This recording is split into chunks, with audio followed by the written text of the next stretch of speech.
Big 12 Today with Ari and James. Monday through Friday, 8 to 11 a Eastern Time. Your home for all things Big 12.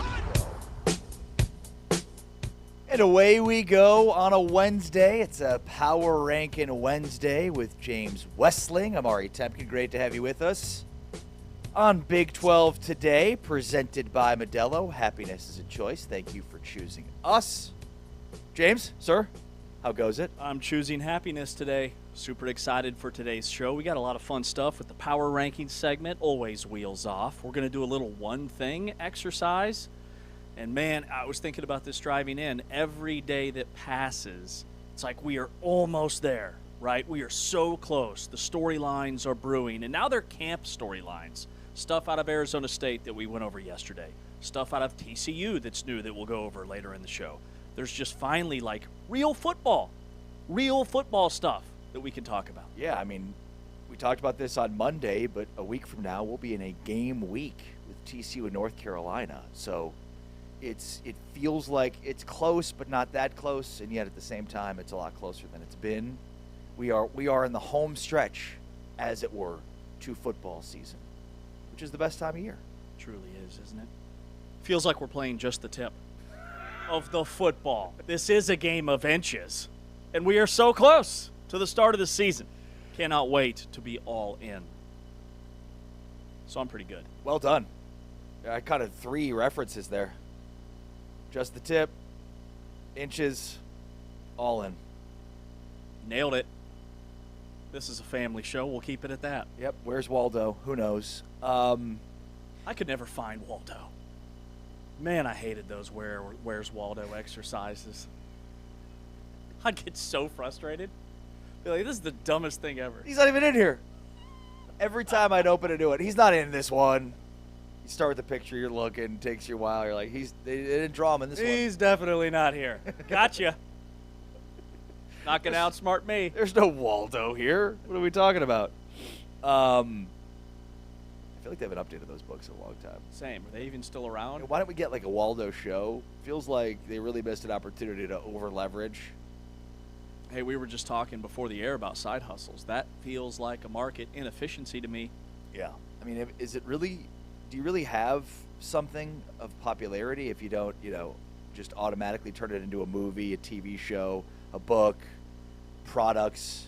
Do you really have anything? No. We're going to, spoiler alert, power rank the top 5 bills of all time, which is going to go very well because this could be Bill the person, could be bills, could be legislature bills. I mean, it whatever way you want to take it. But one of the bills that's not going to make my list is Bill Watterson, who is the creator of Calvin and Hobbes. And he has one of the most unique stories because you've heard of Calvin and Hobbes, yes? Yes. Did you ever read Calvin and Hobbes comics? I wasn't a big comics guy, but I am familiar with them. I've read not a big reader. Pump the brakes. Okay, I didn't say I wasn't a big reader. All right. Well, Calvin and Hobbes was one of my favorites, yeah. And it's great. But basically, he wrote it, and then he was done. And now he's just like regular dude living in Ohio. And he didn't, leverage the success of Calvin and Hobbes to do more books, to do movies, TV shows, merchandise. It's sort of a wild story where in the modern world, if you don't, completely leverage my kids used to love Dogman, and it's like you can get Dogman everything now, and there's Dogman books, and I don't disparage anybody for doing that, I get it. If you have something that's successful and people love it, then why wouldn't you create more products that would generate more revenue for you and make more people happy by having those products? But it's just such a unique, because it came up because I was looking through all the bills yesterday to go power rank my top 5, and I'm like, man, Bill Watterson's just got such an interesting story. He's just like a regular dude that used to be Calvin and Hobbes' creator and writer, and now I don't know what he does. He lives on the money he has. Maybe he invests it. But, he completely hung it up and never brought it back. I don't hate that. Yeah. No. I envy it. That could never be me. Ever. All right, so which Big 12 coach does that remind you of? Somebody who accomplished almost everything they set out to accomplish, stepped aside and has been quiet since. For me, it's Mike Gundy. Now, I think Mike Gundy we will see in the very near future. I was thinking of Bill Snyder. Bill Snyder's who another said one. that, but I've still heard from him, which there's nothing wrong with that. I'm just simply saying, I'm glad to have heard from him. Bill Snyder's amazing, but does he make your list, by the way? Absolutely. TBD. Okay. TBD. Mostly because I haven't put it completely together. Got it. But Okay. outside of that, I just gave you the idea. I should have waited until you missed it and then be like, you didn't have Bill Snyder on your list, you what idiot. a loser. But no, Bill Snyder, once he retired, he was very quiet. Yeah. And he's a guy that he still goes to every men's basketball home game. He has sat in the same spot for 40 years, and people leave him alone. He's just there. It's a thing. But Mike Gundy's kind of, I think, the newest version of that, because Mike Gundy still had plenty of years to coach, and he could be coaching football if he wanted to in this era. But right now he doesn't. He's at home with his family. He's living large on his farm. He's raising farm animals. His wife has like this massive Instagram following, but he's not really a part of it. Like, he's not the main character. He's just kind of laying low doing his thing. Well, it's interesting you bring that up because yesterday we saw that Eric Morris has a little bit of Mike Gundy in him. And it's a great story, and it is very reminiscent of how Mike Gundy would hold court with the media. Here, take a listen. Here's Eric Morris. Sometimes when you move to a new house, when you move to a new house, there's all new things and sounds and stuff you've got to get used to, and apparently that's the case for Eric Morris too. Yeah, I think just, when you get into it, my brain's going constantly. And so it's something I don't sleep very well. I've had a couple armadillo problems tearing up my lawn. And so finally, a couple days ago, I just popped up at 2:30 because I couldn't sleep and thinking about something. I thought it was a great opportunity to go outside, and luckily I found him. This is my first experience with an armadillo, and he was crushing my yard, my flower beds, digging everything up. But I got in about 2:30. I had to send a text message to my neighbors. I apologize for the gunshot. I am in the country, so it was legal.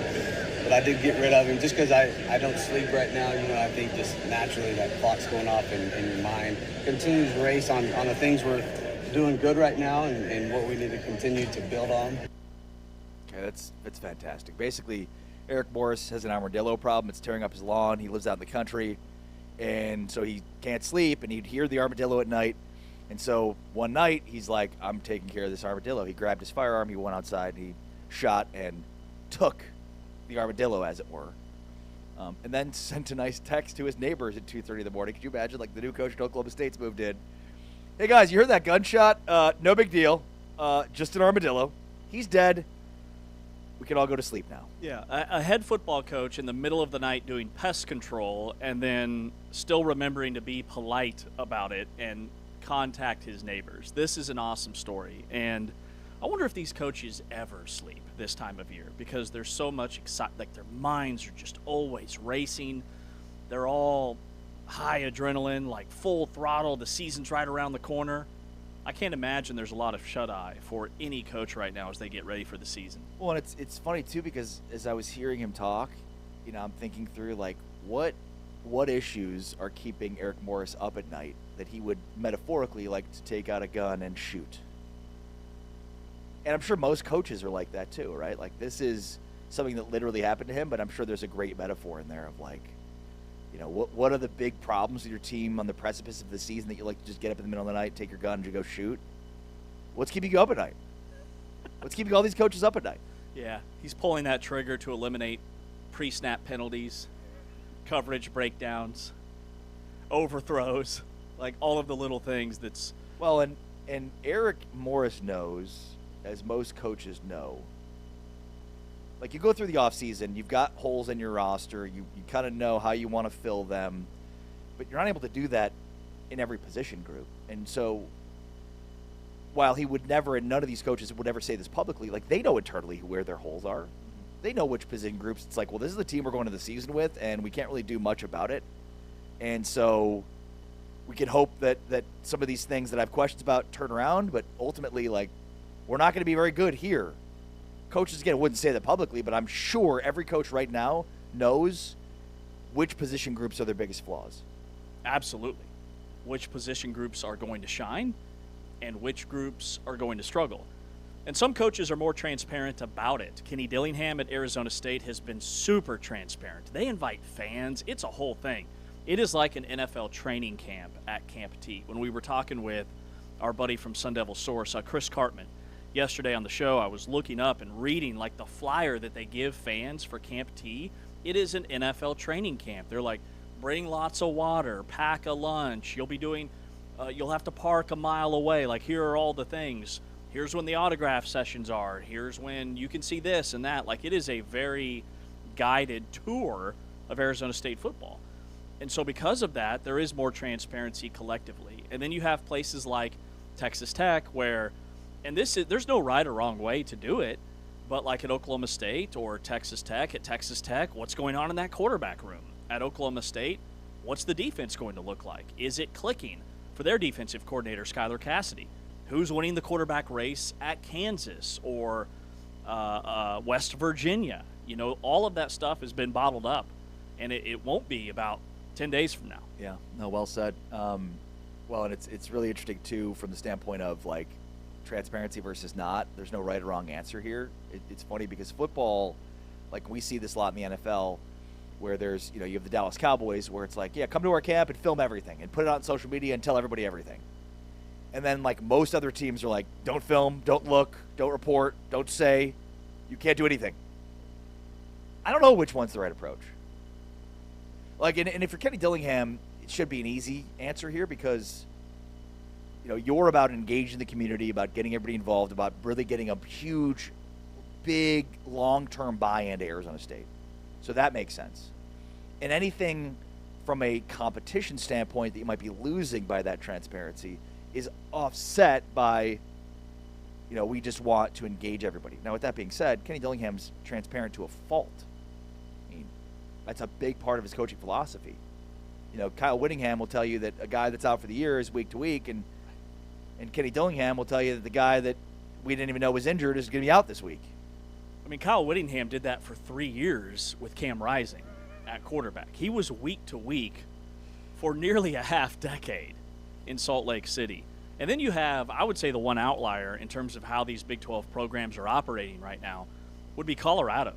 Because Colorado held an open scrimmage, they've held open practices, they've allowed media members to come and watch and take notes and write all the things, but then they basically sent out like this mass NDA that you can't go public about anything you learned today here at Colorado, which is a really interesting dynamic where on one hand they're trying to serve the media and stay in their good graces, but then on the other hand they don't want any real prevalent information leaking and being public. So that's the one that I would say isn't necessarily struggling, but just still trying to find their training camp identity in terms of transparency versus silence.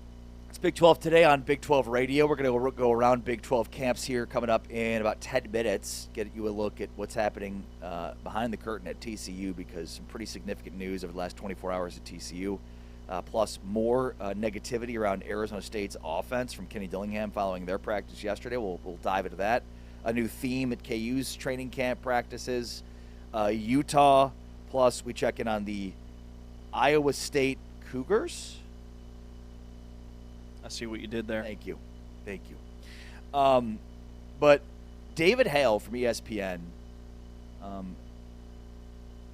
put out some research that I think is really interesting. He said, for my tiered rankings research, I asked the smart folks at ESPN Insights to find out career FBS, FCS snaps played on each roster. Indiana showed last year what experience means. Here's each P4 with ESPN Bill C's returning production percentage. So basically he looked at the career FBS, FCS snaps for each roster, because as Indiana showed, Hale puts, that it matters.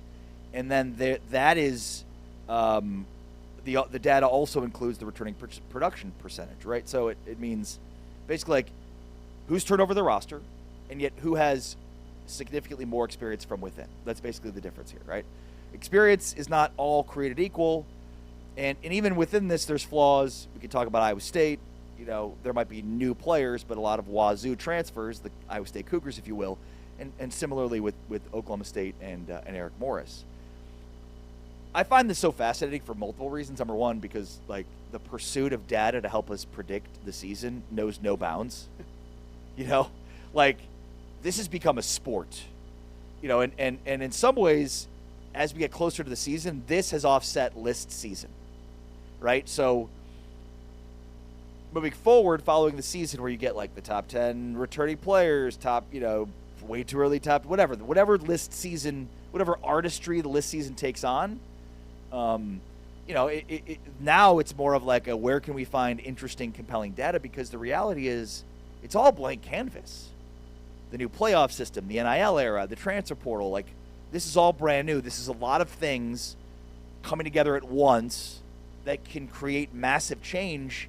So like the historical context doesn't matter at all because there's so many factors at play here that will offset any of that historical context that were not a part of the BCS era. Yeah, absolutely. And I love this graphic, and I love stuff like this because it's a data point that is very different from returning production. We see a lot of returning production type numbers.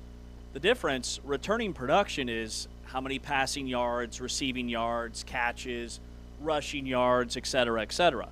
But this is just career snaps, guys that have been on the field in college more than anybody else. And it was surprising to me to see Oklahoma State as the most experienced in terms of number of snaps played in the conference. This also highlights the different recruiting strategies because you see Colorado in the top 4. You see UCF in the top 5. Two programs that I was stunned to see that they were in the top 5 of career snaps experience in the Big 12, because Colorado has traditionally gone after the highly regarded 4 and 5 stars that are younger players that didn't pan out at their first school. That's totally flipped. And then at the bottom, you see a team like Kansas State, 15th. You see a team like Utah, 16th, dead last. Two programs that I think on the surface, because of their quarterback and running back rooms, people just assume they have a ton of career snaps coming back, and they do not. They're the two most inexperienced teams in the league. Yeah, and so I think there's a couple of points on that. Number one, so comparing the Big 12 to the ACC, the Big 10, and the SEC, and this shouldn't be a surprise because we've talked about this before. The Big 12 is the oldest league in America, and it's not even close. The Big 12 average snaps was 33,354. The Big 10 is at 30,000. That's at the bottom of the Power 4. So is the SEC. No surprises there, right? Like they recruit at a high level. They develop those players, and then suddenly guys that had 0 snaps become experienced players with lots of snaps because they were freshmen or sophomores that didn't get a ton of playing time that now get their opportunities. So the Big 12 is extremely old relative to the rest of the country. However, it's also the least continuous league. And I think you just hit on it there with some of the teams at the top.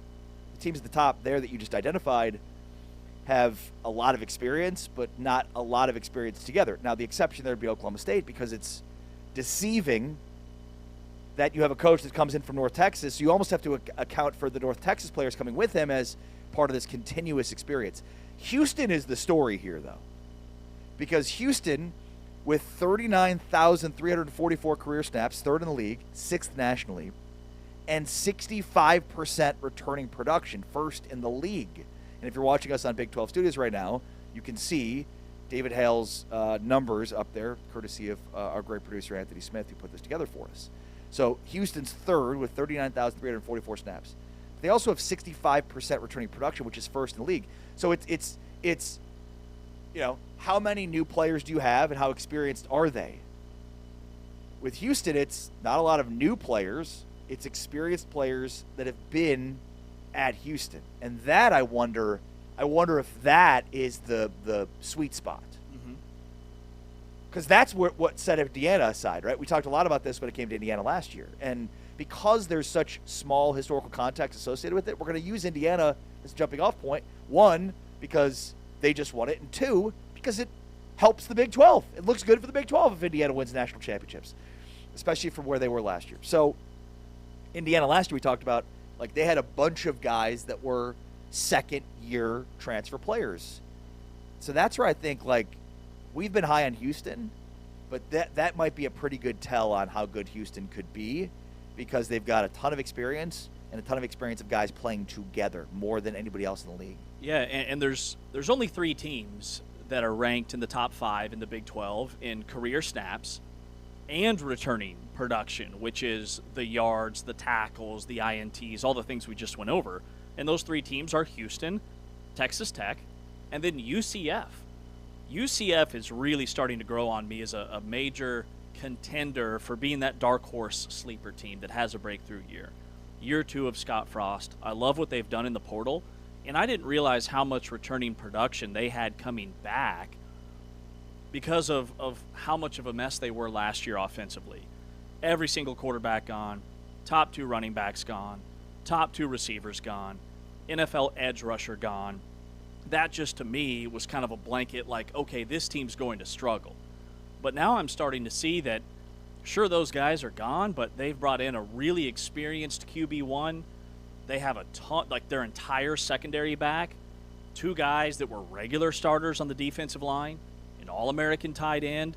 So seeing this data with the snaps played and the production for them makes me wonder if we're missing the boat on who this contender is going to be in the league that nobody's expecting. Well, on the other side is Kansas State, 15th of 16 teams, with the lowest snap count league, with the exception of Utah, and 58% returning production.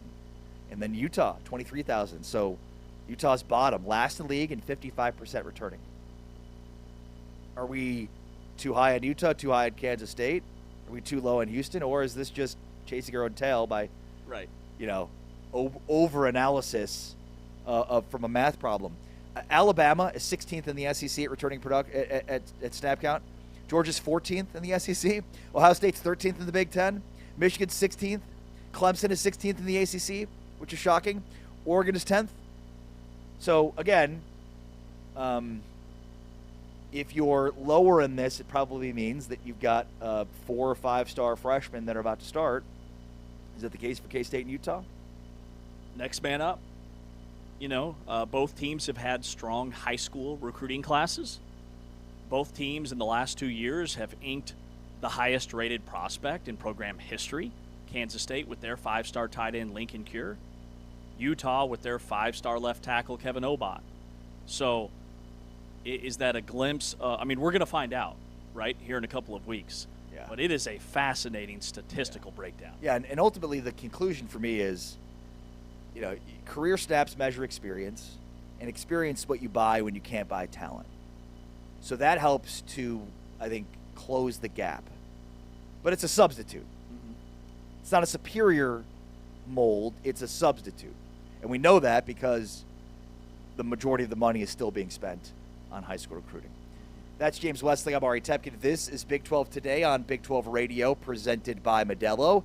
Let's go around Big 12 camps. We talk about the huge story at TCU as a player has been dismissed in a very ugly story. Dillingham shuffles his offense around, and Kansas. We check it on Kansas, Iowa State, and Utah, all coming up next. With James Westling, I'm Ari Tepkin. It's Big 12 Today, presented by Modelo. Heard on TuneIn and watched on Big 12 Studios.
Big 12 today on Big 12 Radio. As we get closer and closer to the football season, we check in around the conference, a little camp edition around the conference. Doing this throughout the week, just checking in on some of the local stories, percolating as teams are playing and preparing and practicing for the season. You know, forever we've had information on rosters and certainly what happened in spring, but wasn't much of an evolving story, and now it is. Quarterback battles are underway, position groups are being formed, et cetera, et cetera. So let's go around the conference camp edition, and let's start with TCU, who is losing a starting safety 10 days before the start of the season. Jacob Fields, who was the Conference USA Player of the Year last year, Conference USA Defensive Player of the Year last year at Louisiana Tech. He's originally from Melissa, Texas, in the Dallas area. Has been dismissed from the program. And it's Steve Johnson from the Fort Worth Star-Telegram reporting that it is an aggravated assault charge due to an incident in the locker room that led to this dismissal. Aggravated assault is significant. That means he either had a weapon or he beat somebody very badly. But either way, this is not the type of story you want at the start of the season here. No, you don't. It's not good. And the incident happened 6 days ago. It happened at 1:30 in the afternoon. And it sounds like he had been kind of sparring with teammates for a while now, all of camp. And it just boiled up to the point where you have this really unfortunate situation. And TCU doesn't mess around. So now Fields out. Who's going to be that starting free safety? Because that's a super important position in Andy Avalos' defense. You've got Jamel Johnson, one of the two safety spots. But Fields was the guy that was brought in to directly replace Bud Clark, who was a top 4 round NFL draft pick and an all-league player and one of the best ever to play the position for TCU.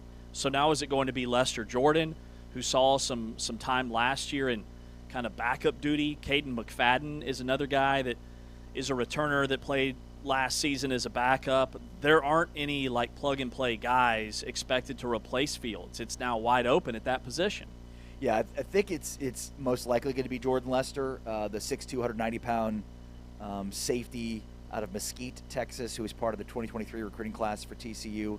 But you know, you may have recruited over him in the transfer portal because you didn't know how good you felt about him being in that spot. So really big blow to TCU, but you know, based on an aggravated assault charge, I'm not sure that TCU had much of a choice here.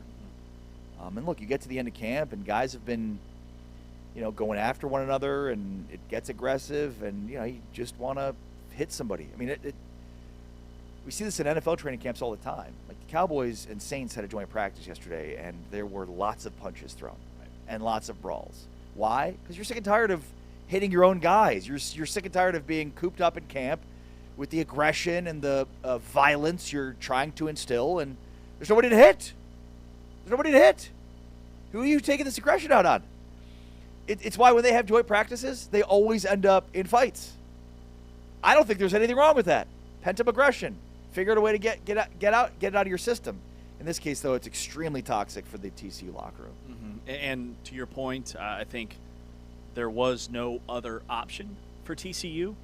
And maybe this can be a good thing for TCU. It can rally the team together. But on the surface, things like this scream locker room problems, issues, which is not good for a team that kicks off their season in about a week. Yeah, for the one team that is starting the year a week earlier in the against Big 12. The toughest opponent in week Z, like it's the timing's not great. Yeah. All right, let's go out to Tempe, Arizona, where once again Kenny Dillingham is complaining about his offense. So we talked, I think it was yesterday, about how poorly the offense played during their Camp T scrimmage on Saturday, where they could not punch the ball into the end zone. They had just had all kinds of issues. Well, after practice yesterday, Dillingham said, quote, "Today was a bad day for the offense. Worst day by far." Do we have this audio? Yeah, let's play it. Let's hear. I don't need to read it. Let's hear what Kenny Dillingham had to say. Yeah, I mean, I felt good up to today. Today was a bad day for the offense. Worst day by far. We didn't look like an offense today. Couldn't move the ball. when we didn't move the ball, we got penalties. So they got to wake up. I told the defense, great job. Defense playing great. We're flying around, playing hard. Offense, not good enough today at all. And it wasn't just because the defense played well. It's one thing when you don't do well because they make great one-on-one plays. Like, that's football, right? Like in the scrimmage, there were some great one-on-one plays made on defense in the low red zone. Great effort plays, stopped explosives. So I'm fired up about that. Those effort plays are still showing up on defense, but now there's critical internal errors on offense. Those are the things that you can't have. You can get beat one-on-one every once in a while. That's fine. But you can't have critical errors. And we had way too many critical errors today, and they got to wake up. I mean, we're going to move Clayton Smith back tight end starting tomorrow. Challenge some people. You know, we got to create competition. The team's about competition, so Clayton's going to go back in the tight end room for one purpose, create competition. All right, so a couple of things to unpack there. Number one, critical errors. What does that mean to you? Critical errors mean alignment issues, route running issues, penalty issues, the mental mistakes. That's where I would start when I hear critical errors. Yeah, not lining up in the right spot. Yep. The guy's supposed to be in motion, like just confusion. Yeah, I would say that. It's so bad that he's moving Clayton Smith from defensive end to tight end.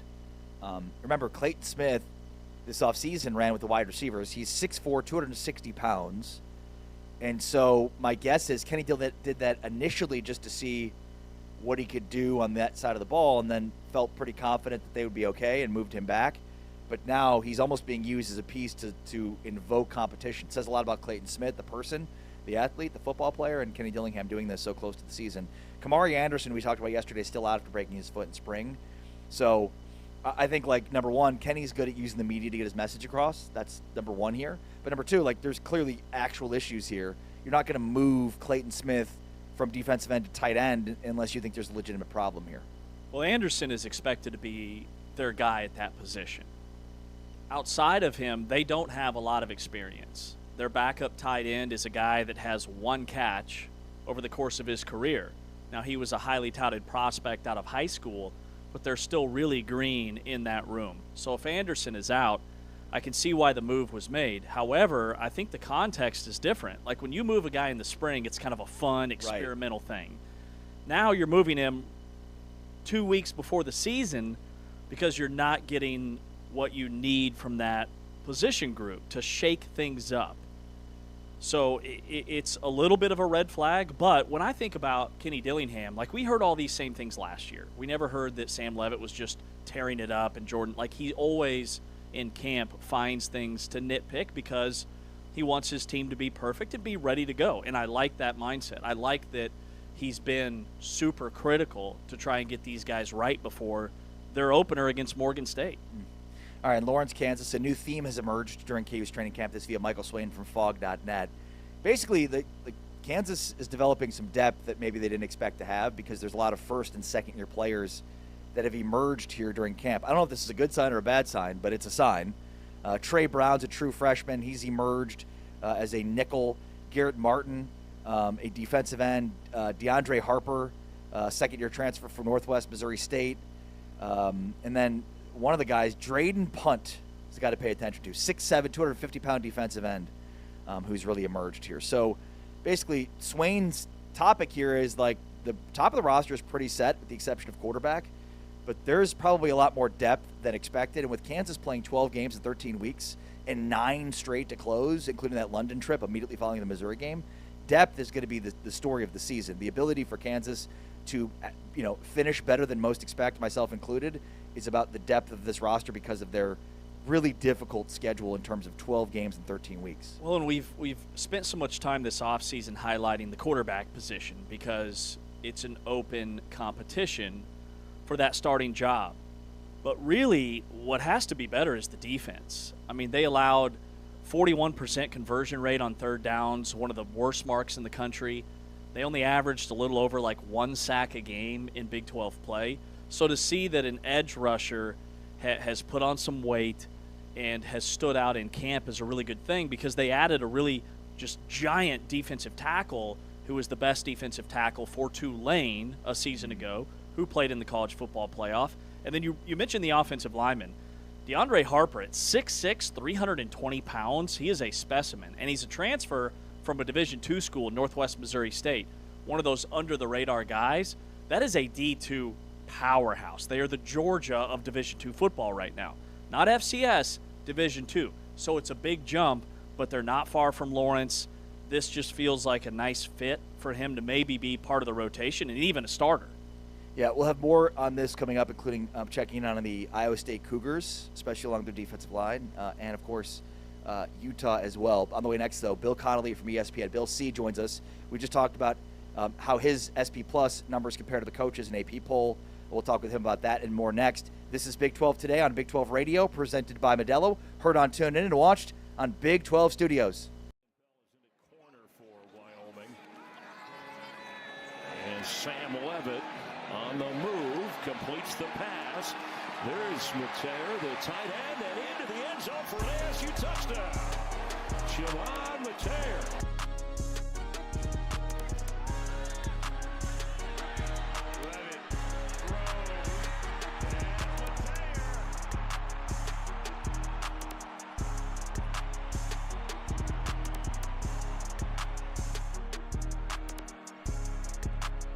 Levitt rolling out, throwing to the end zone. Touchdown, Mateer.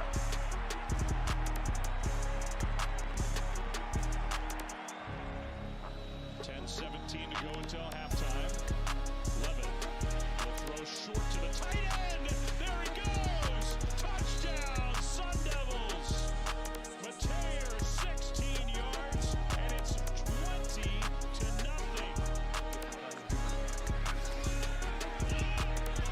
Steps out of the tackle. Will throw it again. That's a touchdown. It's Mateer back in the game. Already run 52 plays. Rudo gets his chance. They fake it to him, set up the tight end screen. Shimon Mateer to the outside for a touchdown.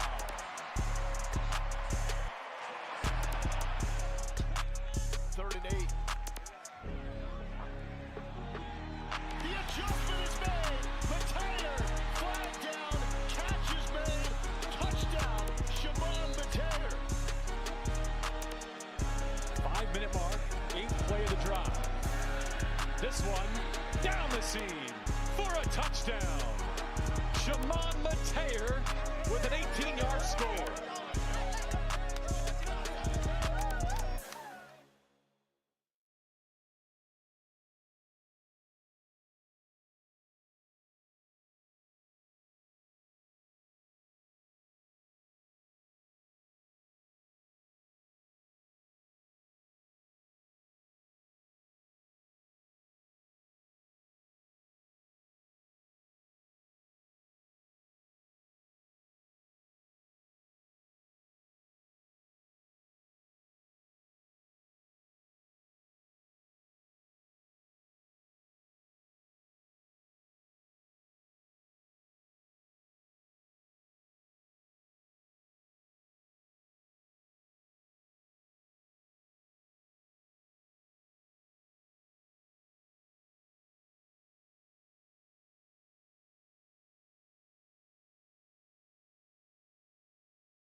Big 12 Today, presented by Modelo. Heard on TuneIn, watched on Big 12 Studios. Really excited to be chatting right now with ESPN's Bill Connolly, Bill C, SP+. Bill, how are you? Not too bad. How are you doing? Doing very well, thank you. Appreciate your time. Always fun to visit with you. And we've been talking a lot about you this last week because, I mean, you in your final preseason SP+ ranking, you alluded to the fact that the coaches poll disagrees with much of your SP+ ranking, especially for the Big 12. You have, as you pointed out, Texas Tech is underrated. The rest of the Big 12 overrated relative to your SP+ rankings in the coaches poll. And the AP poll did the exact same thing. Yeah. So I guess let's start here. Is this as large of a discrepancy as you've seen? Because I haven't tracked this going back years. That's number one. And then number two, like, what does this say to you? Yeah, I think, well, so with the polls, I think a lot of pollsters are thinking of it as a power rating, who are the 25 best teams. And then a lot of people are trying to project to the end of the season and figure out, like, I think this team's going to go 10-2, and therefore, I'm going to rank them 15th or something like that. The SP+ is only the former. It's only a power rating. And between number 21 BYU, 30 Utah, 31 Arizona, 32 TCU, bunch of teams bunched together, one of those teams is going to, get some scheduled breaks, going to win some close games, and probably going to go 10-2 and, rank about 15th in the AP poll at the end of the year. So I think that's probably a source of the discrepancy. It always has kind of the, ACC or Big 12 middle class, so to speak, or light heavyweights maybe. It always has them a little lower than the polls do, and then it always has like the SEC's middle class with a bunch of teams that are ranked between about 15th and 25th, and some of them are going to go like 7-5 or something and finish unranked. It always has those teams higher than the polls, and so I really do think it's just that some people are making predictions with their poll votes, and that accounts for most of that difference. All right, Bill, take us through Texas Tech being underrated, the rest of the Big 12 apparently being overrated. So with Texas Tech, I think they got punished for basically losing their starting quarterback twice.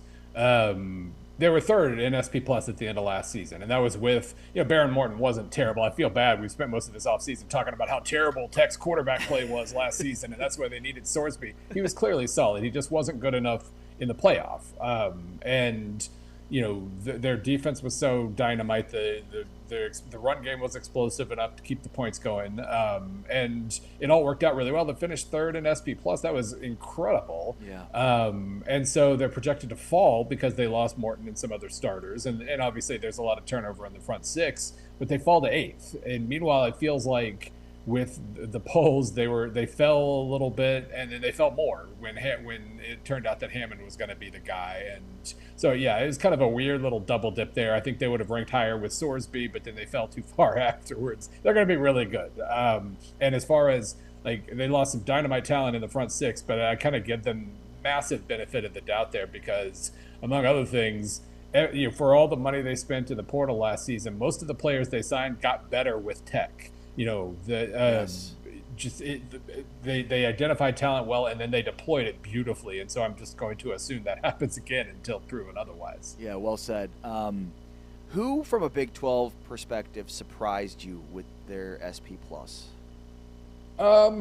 Well, so after the March projections, BYU, I believe, was in the teens. I don't remember for sure. And I just kind of, these last few weeks, just make little tweaks along the way, figure out better conference adjustments and this and that.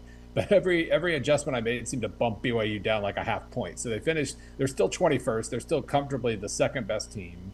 And they only lost to Tech last year, so it makes sense that they're behind Tech and no one else, but they're still a little lower than I would have expected. If I was ranking these teams by hand, I would have them in the 15 to 18 range. I think their line play is going to be dynamite. Defense is going to be dynamite. The receiving core taking a pretty big hit and needing to start over. I am concerned about that, but they can lean on physicality really well, and I would assume they'll do that again. So I expected them to be a little higher. Otherwise, it really is like just a whole bunch of teams that could be awesome but have 2 or 3 question marks, and they're all bunched together. Yeah. Again, like within like 3 points of each other, you have Utah, Arizona, TCU, Kansas State, Houston, Oklahoma State. And and then kind of another batch not too far behind that. It's going to be a really, really fun race. Even if Tech is as good as last year, the second spot could be really entertaining, especially with the variance in schedules, where you have like a Kansas State playing barely any of the top teams. Texas Tech doesn't play any of the top teams either, for that matter. But then like lots of battles between the BYU and Utah and Arizona and whatnot. Bill Connolly from ESPN SP Plus is our guest here on Big 12 today. Bill, we loved your tempo piece that you guys put together the other day. We dove through extensively and tried to identify why the tempo era might be over. But I'd love to hear from your mouth, the data points and just your opinion on, what that data says about the pace of play in college football.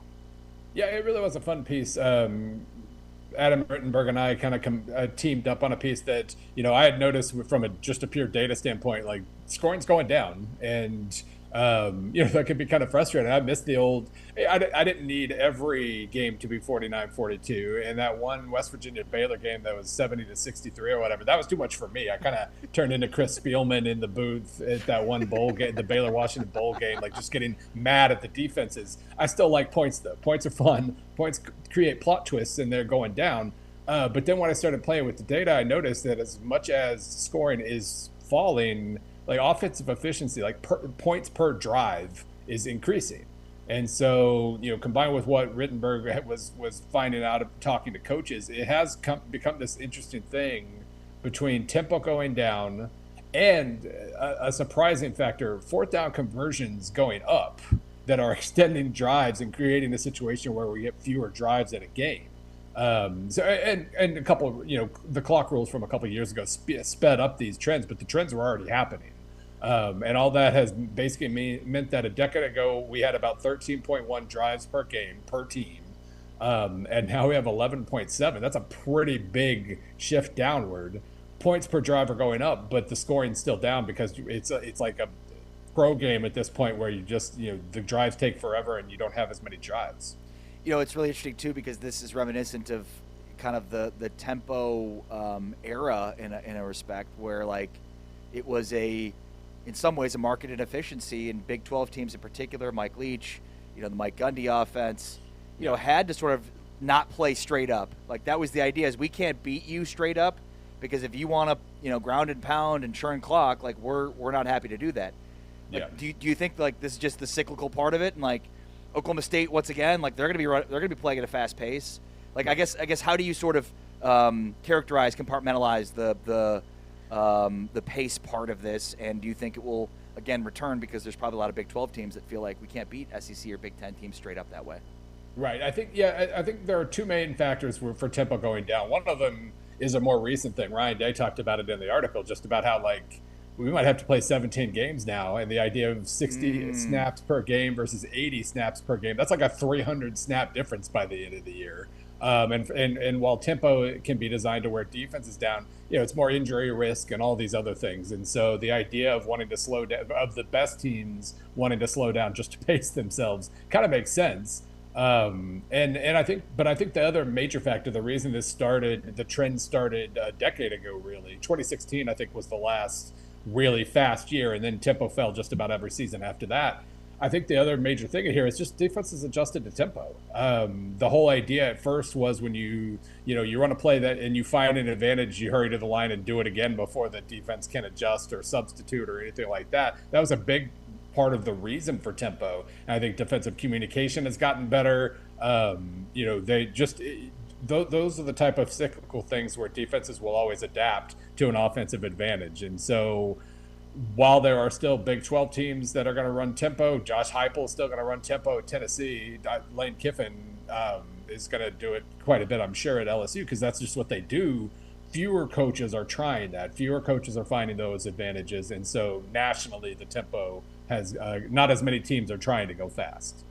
Every year I always think about the teams or my favorite team that won or lost a bunch of close games. And if they won a bunch of close games, I'm nervous for the next season. If they lost a bunch of close ones, I feel really good about the upside. The other, average thing that kind of has regression is turnover margin. And you do a phenomenal job of identifying those two things. So which teams from the Big 12 could that impact for this season?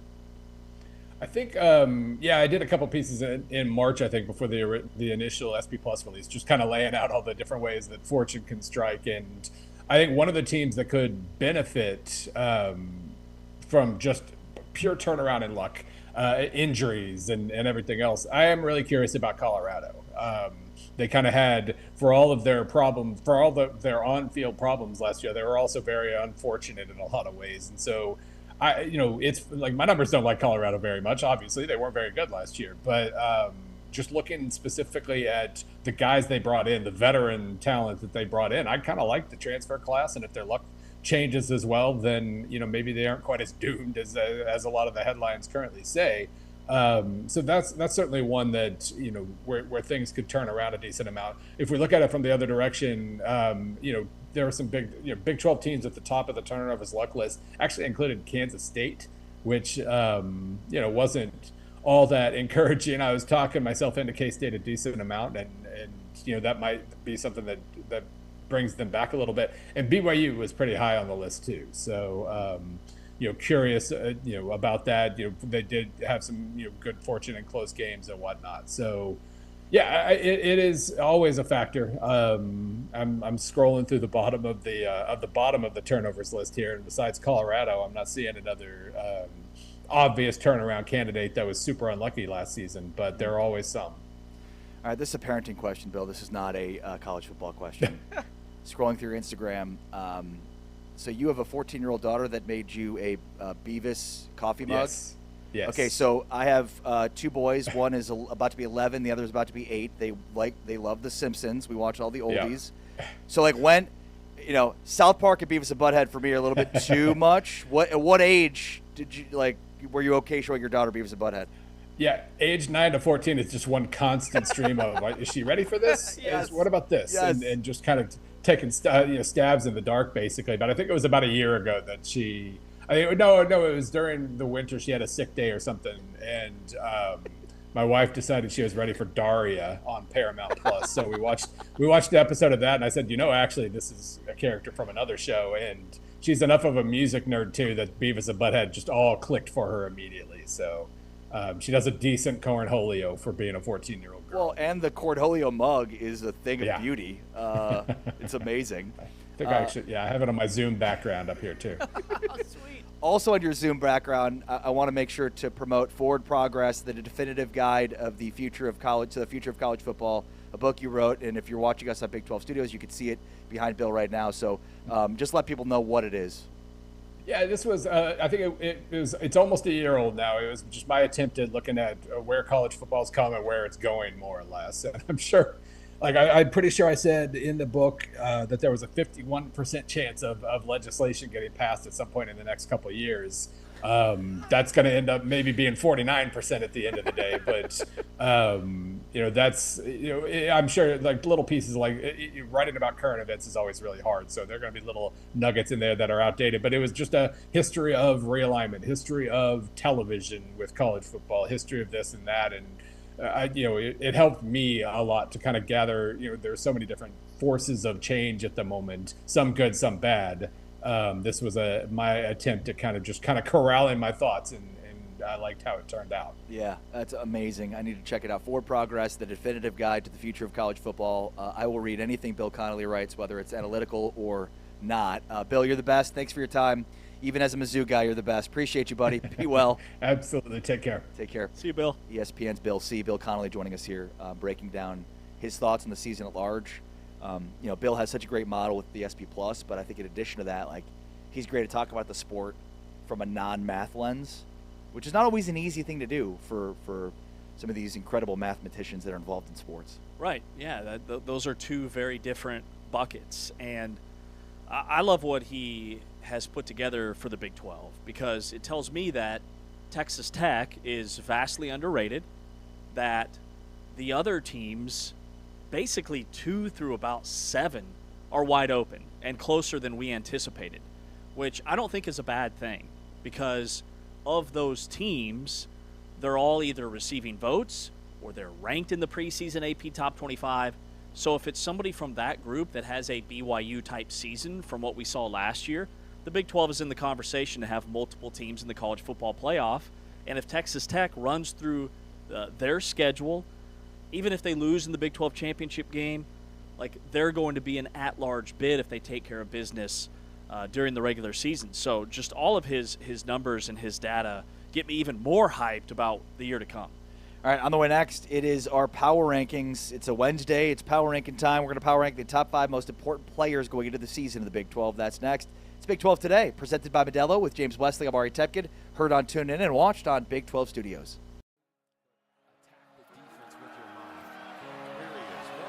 It's a deep ball, left sideline, dropping it right in for Virgil. Oh, what a ball from Baron Morton.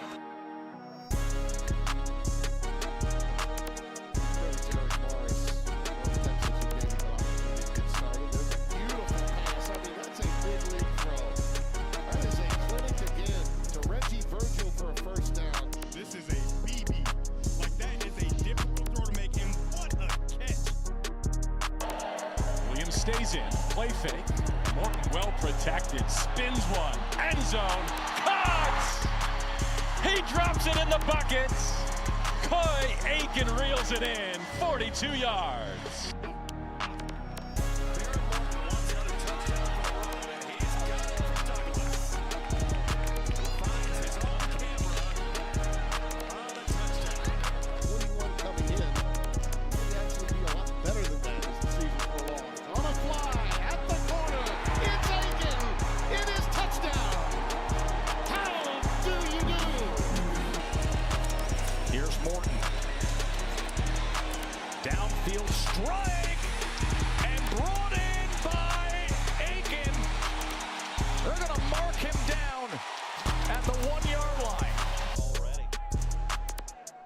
Maybe the final play of the quarter. Morton, seam route, there it is, and it's caught for the touchdown. Caleb Douglas. And the route is on in Morgantown.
Big 12 Today on Big 12 Radio. It is a Wednesday. It is a Power Ranking Wednesday. And on Wednesdays, we put on our pants one leg at a time, except that once they're on, we power rank. Because remember, James, it is Power ranking season. Not good enough. Not good enough to just have things in life. You have to power rank them accordingly, Ari. So that is what we do on Wednesdays. We power rank something Big 12 and then something random. So without further ado, let's power rank the top 5 most important players heading into the 2026 football season for the Big 12. Number 5. Our number 5 for me, and this is more based off of the recent updates to the TCU depth chart. They dismiss one of their starting safeties, which magnifies the importance for safety Jamel Johnson, who already had big shoes to fill, stepping in for Bud Clark, who was a second-round draft pick in the NFL draft. He had the second most tackles on the team last year. He tied for the Big 12 lead with 5 interceptions. He was second-team All-League last year, a Jim Thorpe Award semifinalist. But now he has to be even better because of the loss of Fields. So Jamel Johnson, safety, TCU, number 5. Number 5 for me is a left guard, which is sort of a surprise. But it's Shadre Hurst for Houston, the Houston guard who comes in from Tulane, and it feels like the offensive line has been built around the strength of Shadre Hurst, which is why he's super important. If Houston is going to compete for a Big 12 championship and something bigger, they need that offensive line to be solidified. They need a passing game to take off. And that's why I wouldn't put Connor Wigman here. I'd rather put Shadre Hurst here, because it's up to Hurst and that offensive line to protect Wegman well enough in order to give him the time to throw. Houston was 10-3 last year, and they were 81st in passing offense in the country. They were 40th in efficiency, but they barely threw. So I think their offense needs to take off more in terms of their passing, and it starts with their offensive line. Shadre Hurst is a big reason for that. He's number 5 on my list. Number 4. Love that pick, by the way, mostly because I excluded offensive linemen from my list. I've got 2. Ooh, spoiler alert. That's a tease. All right, number 4 for me is Drew Mestemaker, the Oklahoma State quarterback. They don't have much of a backup, and that's expected when you sign a guy to a $7.5 million deal over 2 years. If Oklahoma State's going to turn around that 1-11 season from last year, they bring in the nation's leading passer, pair him with their head coach in Eric Morris. Nobody on my list has a greater opportunity to completely change the perception of their program than this guy, Drew Mestemaker, the Oklahoma State quarterback at number 4. Number 4 for me is a guy that has the chance to completely upend the perception of himself. That would be Kansas State quarterback Avery Johnson, a guy that we've talked a lot about this offseason. Both you and I are pretty high on K-State being a surprise team this year. And, you know, look, I mean, last year, 2,300 yards throwing the football, not great. 18 touchdowns and 6 picks with just 477 rushing yards.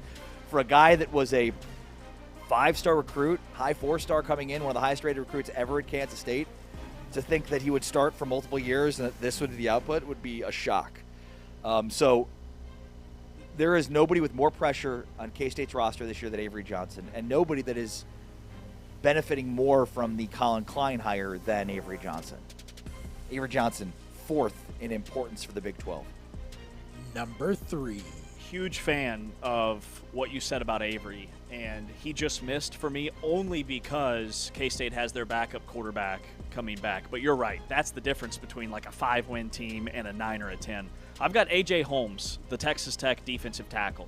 I know Texas Tech reloaded on the defensive line, and they have a ton of depth there. But this is a guy that is their locker room leader. He played in all 14 games. He had 40 tackles. He had double-digit TFLs. And now that David Bailey's gone and Jacob Rodriguez is gone, a guy that was a second-team All-American for a defense that led the nation in takeaways and just had this historic year, he is the one piece that I'd be worried about losing if I'm Texas Tech, because he's the front runner to replace all of that NFL talent. Yeah, good call. I love that. Number 3 for me is TCU quarterback Jaden Craig. Obviously, Jaden Craig comes in a complete overhaul of TCU's offensive schemes. They go from a Kendall Briles pass-happy offense that could not run the football and turn the ball over too much to a Gordon Samus ground-and-pound offense with a quarterback that transfers in from Harvard. And here's a guy, I think, when we think about the last 2 I put on my list, Avery Johnson, Jaden Craig, these are 2 surprise teams in the Big 12 this year that are probably not getting as much love nationally. Bud Elliott from CBS Sports identified TCU as his team that's not ranked that could end up in the top 10, which just shows that more people are starting to buy in on TCU. But it starts with Jaden Craig. He's arguably the most important player in the Big 12 because TCU is built the way a lot of SEC and Big 10 teams are built. They recruit at a high level, they develop those players, and then those players perform. So for TCU to have a 10, 11 win season this year proves that the Big 12 can still win that way despite many other rosters being built in a different way. Jaden Craig is the key for that entire deal. Jaden Craig, number 3 for me. Number 2. Saw the same thing from Bud and thought, man, you lose a quarterback like Josh Hoover, and still Bud Elliott is out there saying TCU could be a sleeper team. All right, I've got Noah Fafita at number 2, the Arizona quarterback. Everything that he's done for that school and that program. He's the career leader in passing yards, almost 10,000, an Arizona record, 73 career touchdown passes. Without Noah Fafita, Arizona falls back down to a 3 or a 4-win football team. Now, he's been healthy his entire career. So if he's healthy once again, there's no issue. But if Arizona didn't have Fafita, I'd be really worried. So I've got him number 2. Yeah, Fafita's a guy that just missed my list. Number 2 for me is Bruce Mitchell, the center for BYU. I said there were going to be 2 offensive linemen on my list, and I did not disappoint. And look, with Houston, they play Texas Tech week 3. If you can't block, you're not going to beat Texas Tech. And that was the issue with BYU last year. BYU was 15th in the nation in sacks allowed. Right? They had a, by most accounts, really good offensive line, except for the 2 times they played Texas Tech when they were completely outmatched by that Texas Tech defensive front. Bruce Mitchell's the key to that whole deal.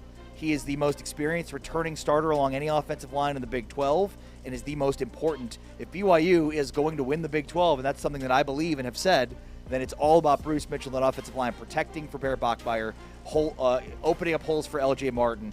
We could say Bear, we could say LJ, they're most important, but for me it's the offensive line and it's Bruce Mitchell. Number 1. Love that pick. I also have a BYU player. It's Bear Bachmeier for me. So you've got the guy protecting and snapping the football to him. He's got to deliver this year, and he's got to do it with a completely inexperienced wide receiver room. He had his best game of the year, 325 yards passing in their Pop-Tarts Bowl victory. I thought about LJ Martin here, but LJ Martin missed time last year, and BYU was okay. But this year, they have to expand their passing game. Bear Bachmeier was really bad on deep down-the-field throws, sideline to sideline. He was not good. There were no big-time, worthy plays for BYU last year. They have to have more explosives. Number 1 for me is Will Hammond, and there's not much of a question to that because Texas Tech is the most important team of the Big 12 because of what they did last year and the fact that they're top 10 preseason. And with all of the theatrics around Texas Tech's quarterback situation throughout this offseason, Hammond now steps in a really tough spot and a really big spot for him. You could argue there's no more important player in all of college football than Will Hammond. Hammond started 2 games last year. The Arizona State loss, which was really good. He went 22 of 37 for 167 yards and 2 touchdowns, but he did have an interception. He also had 47 rushing yards and a score. But then he exited the Oklahoma State game early after going 9 of 15 for 102 before exiting. So he has 1 loss where he played really well and then a blowout that he couldn't finish the game in. So there's just a lot of unknowns around this guy that's supposed to be the orchestrator of a team that is significantly better than it was last year, which is a really difficult thing to do because they were really freaking good last year. In fact, historically good on defense. All right, there is our top 5 most important players for the Big 12 in 2026. Today is Bill Clinton's birthday, the president. Happy 80th birthday to the former president. 80. Wow. So let's rank the top 5 Bills of all time, shall we? Number 5. All right, this is where I have Bill Russell. Too low. Arguably the greatest winner in American team sports history, 11 NBA championships in 13 years. Number 5 for me is Bill Self. Bill Self. Multiple national championships, an unbelievable run of consecutive Big 12 championships. When I think of my college career and then the immediate, professional life, it's about Kansas's dominance within the Big 12. That's changed a little bit within the expansion, and and I think Bill Self, even he would say that the last couple of years have not gone as well as he would have hoped, and many big Kansas fans. But that doesn't take away the incredible career that he's had at Kansas, 2 national championships, 3 Final Fours, 4 Final Fours, and what was it, 13 straight Big 12 championships? Not bad for a Bill. Bill Self, number 5. Number 4. Our number 4 for me is the Buffalo Bill, Thurman Thomas, the former Oklahoma State Cowboy. Is it Buffalo Bill Bill Hickok? Yeah, it is, but this is my Thurman Thomas Oklahoma State tie-in. Got it. He was a monster in the early 90s, 1991 NFL MVP. He became the first player ever in the NFL to lead the league in yards from scrimmage 4 straight seasons. We all know about the 4 falls of Buffalo, 4 straight Super Bowl losses. Like, imagine losing the Super Bowl, bringing back your entire team and thinking, we were so close, we'll get them next year. And then doing that 3 more times. I don't think we'll ever see anything like that again in sports. Thurman Thomas, number 4. Number 4 for me is the great Bill Murray, because of the comic chops, the movies. I mean, Caddyshack, he's incredible in. He's basically incredible in everything. Even in Space Jam, he's hilarious. As a bit part, he's hilarious in that. But then he also has good range. I mean, he's been nominated for Oscars, and then the stories are epic. I mean, there's just some legendary stories there. The man repeatedly shows up at random house parties and does the dishes, crashes wedding, steals fries off of strangers' plates and says, quote, "No one will ever believe you." I have a story about Bill Murray. When I lived in Austin many years ago, a friend of mine was in a cab, and randomly Bill Murray opens the door, gets in the cab, and goes, "Where are we going?" What? And followed my friend around for the entire night. Different bars, different places. He was with Bill Murray the entire night. That's Bill Murray. The movies, the roles, pale in comparison to the folklore tales of him. Yeah, that's so cool, dude. Number 3. Our number 3 for me, let's travel back to 4th grade. Bill Nye the Science Guy. Knew you'd like this one. Produced over 100 episodes. Scientist / educator. Man, that television, Scientist / corny media guy. That TV with the bookshelf rolls into the classroom in 4th grade.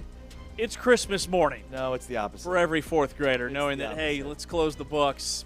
Bill's in the house. Bill Nye the Science Guy. Can't believe you put Bill Nye on your list, you nerd. He's so bad. The $100 bill. Weak. The $100 bill?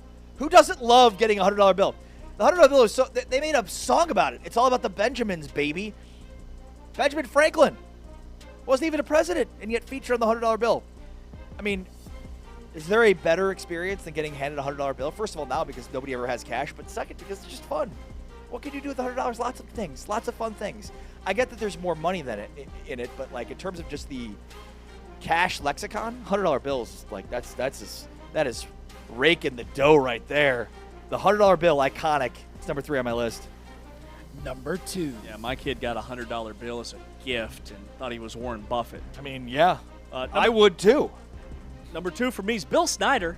Okay, he's got to be on the list. You weren't gonna have him on the list, Took were you? K-State to 11 consecutive bowl games from 1993 to 2003, won a Big 12 championship, and still, I would argue, has the best team in the history of college football that did not play for a national championship. 1998, Michael Bishop led Kansas State Wildcats. The guy retired. Then he came back and he fixed it again after the Ron Prince disaster. Had him close to winning a natty then. Bill Snyder. Bill Russell is number 2. I can't believe you have Bill Russell number 5 behind Bill Nye the Science Guy and Bill Snyder. Bill Russell, 11. Don't forget about Thurman Thomas. Yeah. 11 championships in 13 seasons. 11 championships in 13 seasons. He also effectively became the first African-American head coach in American pro sports when Red Auerbach elevated him to player coach in 1966. Think about Boston in that era during the Civil Rights Movement, and Bill Russell's your coach and player. He transcends sports. He's one of the greatest athletes to ever live and one of the greatest winners in all of sports. You know, as much as I like Wilt Chamberlain, the Kansas alum, Wilt is the complete opposite of Bill Russell. Wilt was a stat sheet stuffer who didn't win anything. Bill Russell was the opposite. Rebounder, shot blocker, leader, winner, winner, winner. Bill Russell, maybe the greatest winner ever. Number 1. All right, number 1 for me is the $100 bill. okay? It's all about the Benjamins. There is roughly 19.2 billion $100 bills still in circulation today, representing $1.92 trillion with a T. There's no better feeling. It's also the $100 bill is the only bill on my list that can get you 49 other bills at Chili's. $100 bill. There's nothing better. It's almost like a souvenir. I never want to break a $100 bill. I get one a year from my uncle. Still? Yeah, still What are to you, this day. 12? Let me ask you something, James. He's This not a is- big shopper. He gives me $100. It's an important question here. Why do you hate freedom? I'm a caged animal, Ari. Number one is the Bill of Rights, James. It's not a bill. It's the bill. America. 10 amendments, ratified in 1791. 235 years later, this country has not stopped arguing about the Bill of Rights every single day. Every Supreme Court term, every bar fight, every guy online who's confident about the second and has clearly never made it to the fourth. Free speech, free press, free assembly, due process, the right to remain silent. Every one of those is a phrase Americans use without knowing they're quoting a document from the 18th century. The Bill of Rights. Almost 300 years of freedom. That is what separates America from everybody else. There's no better bill. The Bill of Rights. Wow. Also, a few others. Bill Lumberg, the only fictional bill that barely cracked my list. Because everybody has a boss like Bill Lumberg. Yeah. So we can all relate.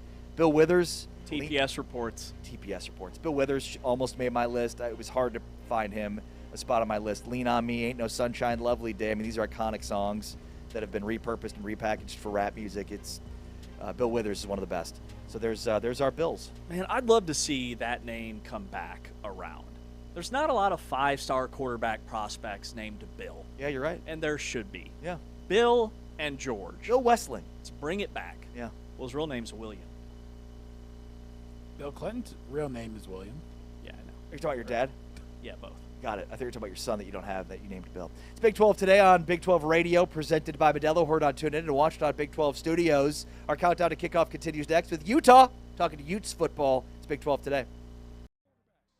This is a defense that came in top 5 in the country in sacks. Bray gets another touch, breaks another tackle, cuts it back, and finally is going to. For this Utah offense, I think he has done a tremendous job coming over from New Mexico. Yeah, coming in from the Lobos. There goes Parker. What a shot! Show me the way to the end zone.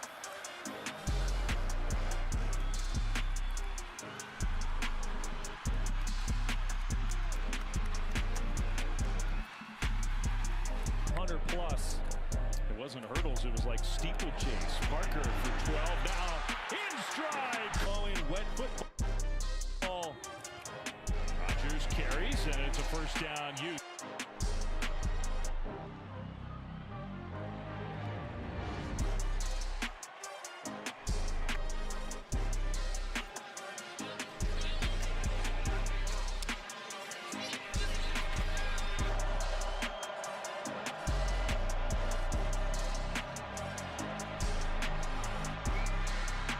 Opportunity to get points before the half. Dampier was trying to set that up and was very patient.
This is our countdown to kickoff series, along with James Wesley. I'm Ari Tebkin. Countdown to kickoff, Utah. As we are 16 days now for Utah to Idaho. How about that, huh? Just a handful of days out from week 0, and a week after that, it's week 1 across the Big 12 with Utah and Idaho. So we go through what we know, what we don't know, what has to happen for each team to contend, camp battles to watch, injury news, depth chart locks, and then decide Utah sleeper, which is probably a no. All right, James, let's start with what do we know? What do we know about Utah? Real quick, may I? Yes. Remember, Idaho was that team that almost upset Oregon 2 years ago with Dylan Gabriel at quarterback? They're an FCS school that plays in the Big Sky. The Vandals. The Vandals. Yeah, the Vandals. They weren't very good last year. They were 4-8. Okay, never mind. Anyways, what do we know about Utah? Well, we know that Devin Dampier is back and that he was my preseason player of the year in this league. I just think that the work that he's put in this offseason, his second year in the system, he exceeded my preseason expectations for him last year. Because remember, he had major turnover issues at New Mexico. That was a huge concern coming in. And he ends with a 24-5 touchdown to INT ratio. You factor in Bird Ficklin, the backup quarterback. That's the other thing we know. Utah might have the best backup quarterback in the entire country. Definitely a guy that would be in that conversation. And we know that Wayshawn Parker is an absolute bell cow at running back. So that's where I start. Those three pieces have been solidified, and we know that they're going to be really good there. Yeah, what do we know? The quarterback room is as good as there is in the Big 12, because whereas you could say Noah Fafita brings the most experience, in terms of Arizona, I think with Bird Ficklin and Devin Dampier, these are two known commodities within the Big 12. So I just think the quarterback room is probably as stable as there is in the Big 12. I also think this offensive skill talent is deep and real. Wayshawn Parker had 981 yards last year. I think they're going to look for him to be a 1,000-yard back this year. And plus, they probably have as good of a wide receiving core as they've had in Utah in a long time. And not only that, but a commitment to figure out ways to take advantage down the field. Kari Scholes arrives from San Jose State, 768 receiving yards. Scally has called him the best receiver in this group, and he said that this is the best receiver group that he's been around at Utah, which says a lot because he's been on staff for nearly 2 decades. So I think the offensive skill talent is deep and real. Quick, name the last Utah wide receiver to get drafted. All right, there actually was one. I was trying to set you up for the ultimate punchline. Spoiler alert, there haven't been, but Dorian Singer was drafted in 2025 by the Jacksonville Jaguars because, to your point, that's where I was headed next. This will be collectively the best wide receiver room that they've had in maybe 2 decades because they have depth.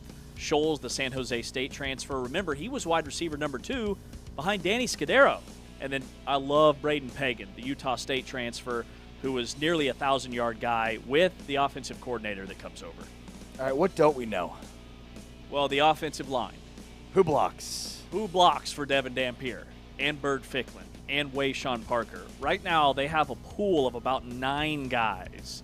Now, they do have 5 that have logged at least 130 snaps last season.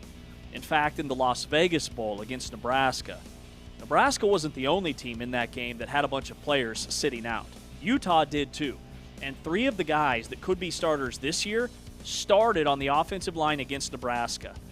They poured it on with over 225 rushing yards, 4 rushing touchdowns against the Cornhuskers.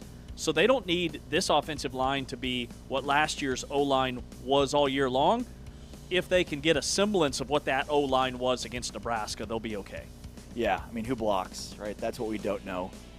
We don't really know what that looks like. What about the interior of that defensive line? I think historically Utah's had question marks in their defensive line from a personnel standpoint that have been answered based upon the way that they identify talent, the way that they develop talent, and then scheme for talent. So I'm sort of less concerned about that, but we don't know who emerges in the interior of that defensive line. And then, the offensive coordinator, head coach, that's a major unknown. Morgan Scally steps into the spotlight his first year as the head coach, and Kevin McGibbon comes over as the offensive coordinator. So some unknowns there. All right, what has to happen for Utah to contend, James? Well, I think they have to identify who's going to be their key cogs at the line of scrimmage. You look everywhere else, they've got quarterbacks, they've got running backs, they've got receivers, they've got a secondary, they've got really good linebackers. But the offensive and defensive lines are the two biggest question marks. They have a couple of defensive linemen that are expected to start who recorded about 13 tackles last year and played less than 200 snaps. Lance Holtzclaw, who is just super high IQ kid, he actually appeared in front of Congress this offseason. And then Ethan Day, the North Texas transfer, that's like their signature defensive transfer, is a guy from UNT that didn't go with Eric Morris to Oklahoma State. He went to Utah and had less than 50 tackles last year. So those are my concerns. But if you clean those up with the schedule and the friendliness of it, you're definitely a contender in the Big 12. Yeah, I mean, I think it's about the line. And look, the offensive line doesn't have to be as good as it was last year. You don't have to have 2 first-round picks, because I think the quarterback has raised his profile. Like, we've read a lot, talked a lot about how Devin Dampier is doing more at the line of scrimmage. He's setting protections. He's doing a lot from a leadership standpoint. So it's like you've removed some of the talent from offensive line. You don't have to return all of it to get back to where you were. You just need the quarterback to be better, and not just better in terms of his abilities throwing the football and running and decision making, but better in terms of leadership, setting protections, audibles, calls, those sorts of things.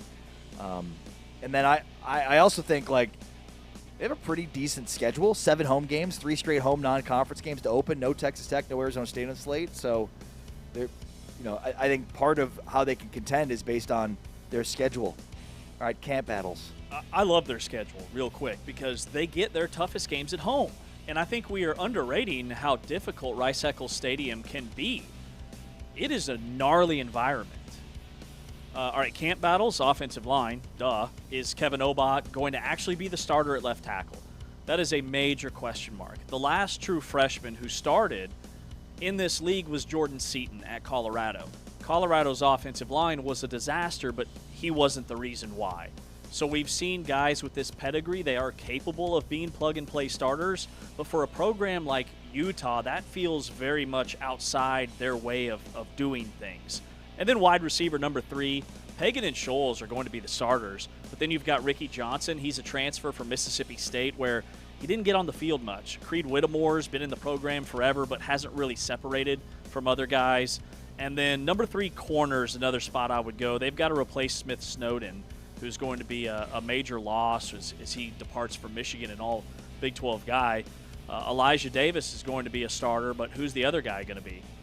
Yeah, I think we've talked a lot about the offensive and defensive lines, like good competition there, and I would hope, I just talked about the offensive line could be average, they could be fine if Devin Dampier has raised his profile.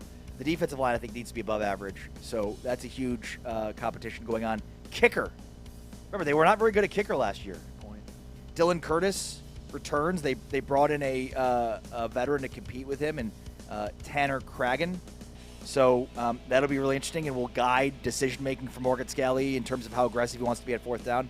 And then I think the running back 2 battle and then the carry distribution, like we know Wayshawn Parker is RB1. Does he get 80% of the carries? Does he get 90% of the carries? Daniel Bray added weight. They have Helu as well. Chavez Soto is a freshman. LaMarcus Bell. So a lot of potential options there behind Wayshawn Parker. It's who emerges there and how many carries do they end up getting. What about injuries?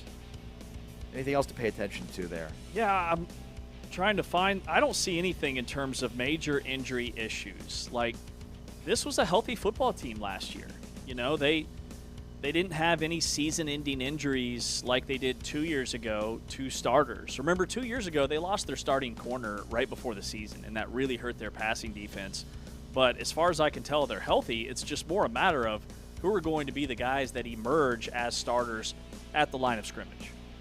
And I mean, there were guys that missed some time last year. Dadrian Zipperer missed all of 2025. Hunter Andrews had a season-ending injury. So did safeties Rabbit Evans and Nate Ritchie, who play crucial roles for this team. And then remember, Devin Dampier had a sports hernia surgery this offseason. So now Morgan Scalley has talked this week about some scrapes and nicks and bruises on the offensive line, but nothing really that's that big of a deal. All right. Can I give you a name?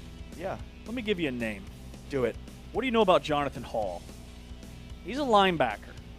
Okay, last year he was overshadowed by a lot of those big-name guys like John Henry Daly and Smith Snowden. But he is your prototypical baller linebacker. Had 70 tackles, had 6 TFLs, had a couple of quarterback hurries, even had a pick and a pair of sacks. Like, you look at his line from last year, he was a major difference maker. He's going to be a stud for Utah. And to have him back, his 4th year in the program, huge bright spot for Morgan Scalley. All right, on the way next, we continue talking Utah football with Steve Bartle from the KSL Sports. He joins us next to talk through Utah. It's Big 12 Today on Big 12 Radio, presented by Modelo. Heard on TuneIn and watched on Big 12 Studios. Touchdown, Utah.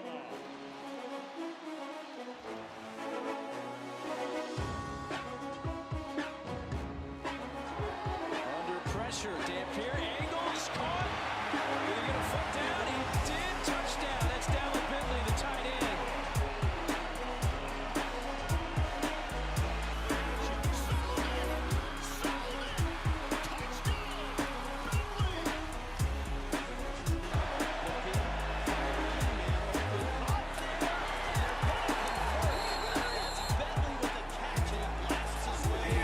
Two tight ends.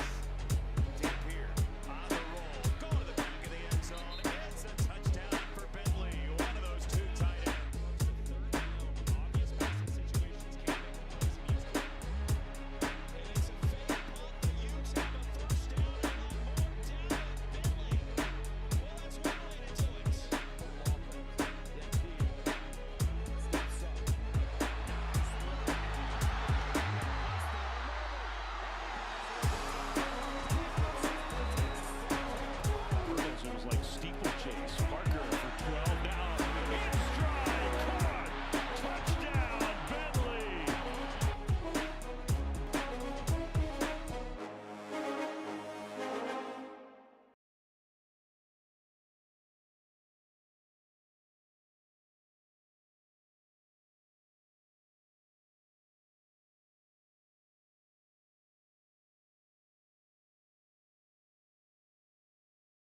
Big 12 today on Big 12 Radio. This is our countdown to kickoff, focused on Utah today. Joining us to talk Utes football is Steve Bartle from KSL Sports. Steve, how are you? Good. How are you guys doing? Doing very well, thank you. Appreciate your time. We talked earlier this week in our Around the Camp segment about Devin Dampier and what you wrote about, where he basically called an audible during a scrimmage that the quarterback's coach and offensive coordinator had no idea, it had never installed, which I guess is a good thing when, as you pointed out in the piece, like Devin Dampier got together with many of the offensive players and maybe installed it there and then trip to Arizona, but definitely shows leadership and maybe a new Devin Dampier this season. Yeah, I guess so. I think it's really interesting when you talk about Dampier and the evolution that he has to make going into this 2026 season. He's got to show greater command as a quarterback and become a better quarterback pre-snap.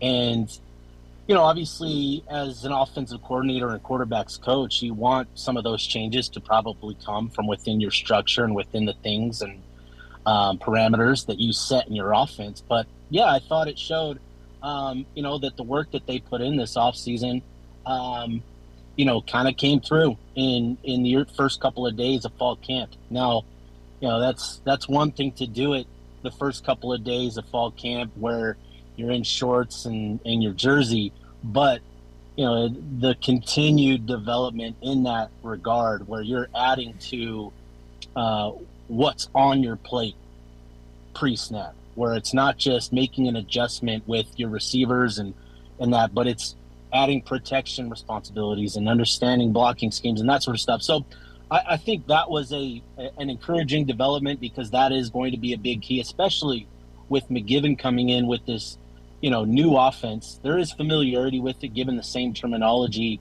that McGiven and Beck share within their offense. But yeah, I thought it showed ownership and the fact that he and his receivers put in the time together to develop that sort of chemistry. Steve, through the first 3 weeks of camp, who would you identify as the best offensive lineman on this team? Great question. We don't get to watch a whole lot, and when we do, we get position drill work. So it's hard to really glean much from that. But coming into the season, you start with the two guys that played a lot last year, and that's Solatoa Moyai and Keith Olson. Those were the 6th and 7th offensive linemen that that Beck, liked to utilize last year when they would go heavy, and they liked to go heavy quite often last year to really emphasize their strength in the trenches. And so those guys, I think that's where you have to start with this offensive line. But what's been interesting is talking with, people around the program and in that as NFL scouts, come to practices and get a look at this squad, the name that keeps popping up is actually left tackle Zeraway Williams. And, if he's going to be the left tackle, we'll see come the season. But he's an offensive tackle that played on the left side, in the bowl game last year with Caleb Lomu out and Spencer Fano out.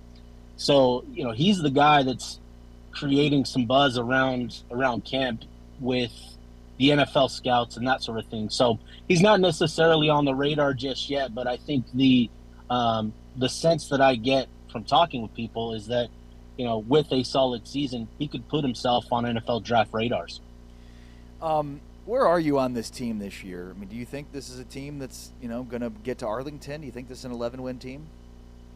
Yeah, I think with Utah, you have the foundational pieces, you have the pillars to get there, but there's just so many questions that it's hard to really kind of peg down what this team is going to be.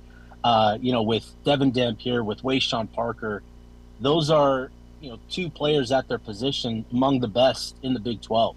But given what's been lost this offseason in the trenches, the offensive line and defensive line, again, it's just hard to kind of project with great sense of confidence what this team is going to be. So I've maintained that, I think there's enough here when you're talking about Devin Dampier, the talent that they've added to the skill positions this offseason, the schedule that they have, I feel like 8 wins is a solid floor. Getting to 9, 10, 11 wins, that's going to be determined by certain individuals and certain position groups emerging and then progressing over the course of the season. That's going to kind of determine what Utah's ceiling is going to be, specifically getting to those offensive and defensive lines. Steve, how do the wide receivers look?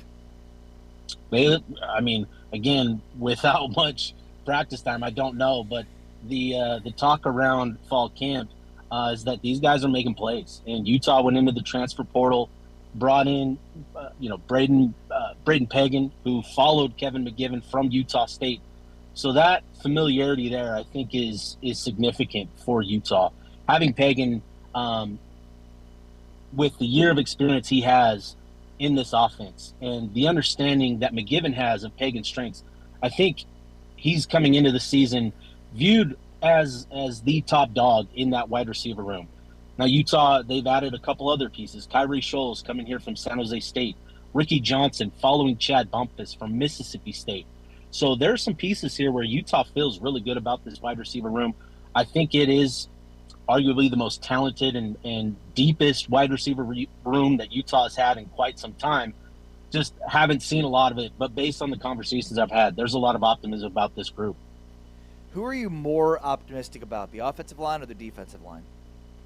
The offensive line. I think there's just, given the fact that a lot of these guys have been in the program for 3, 4, even 5 years for a couple of them, they were just stuck behind really good offensive linemen, really experienced offensive linemen in front of them.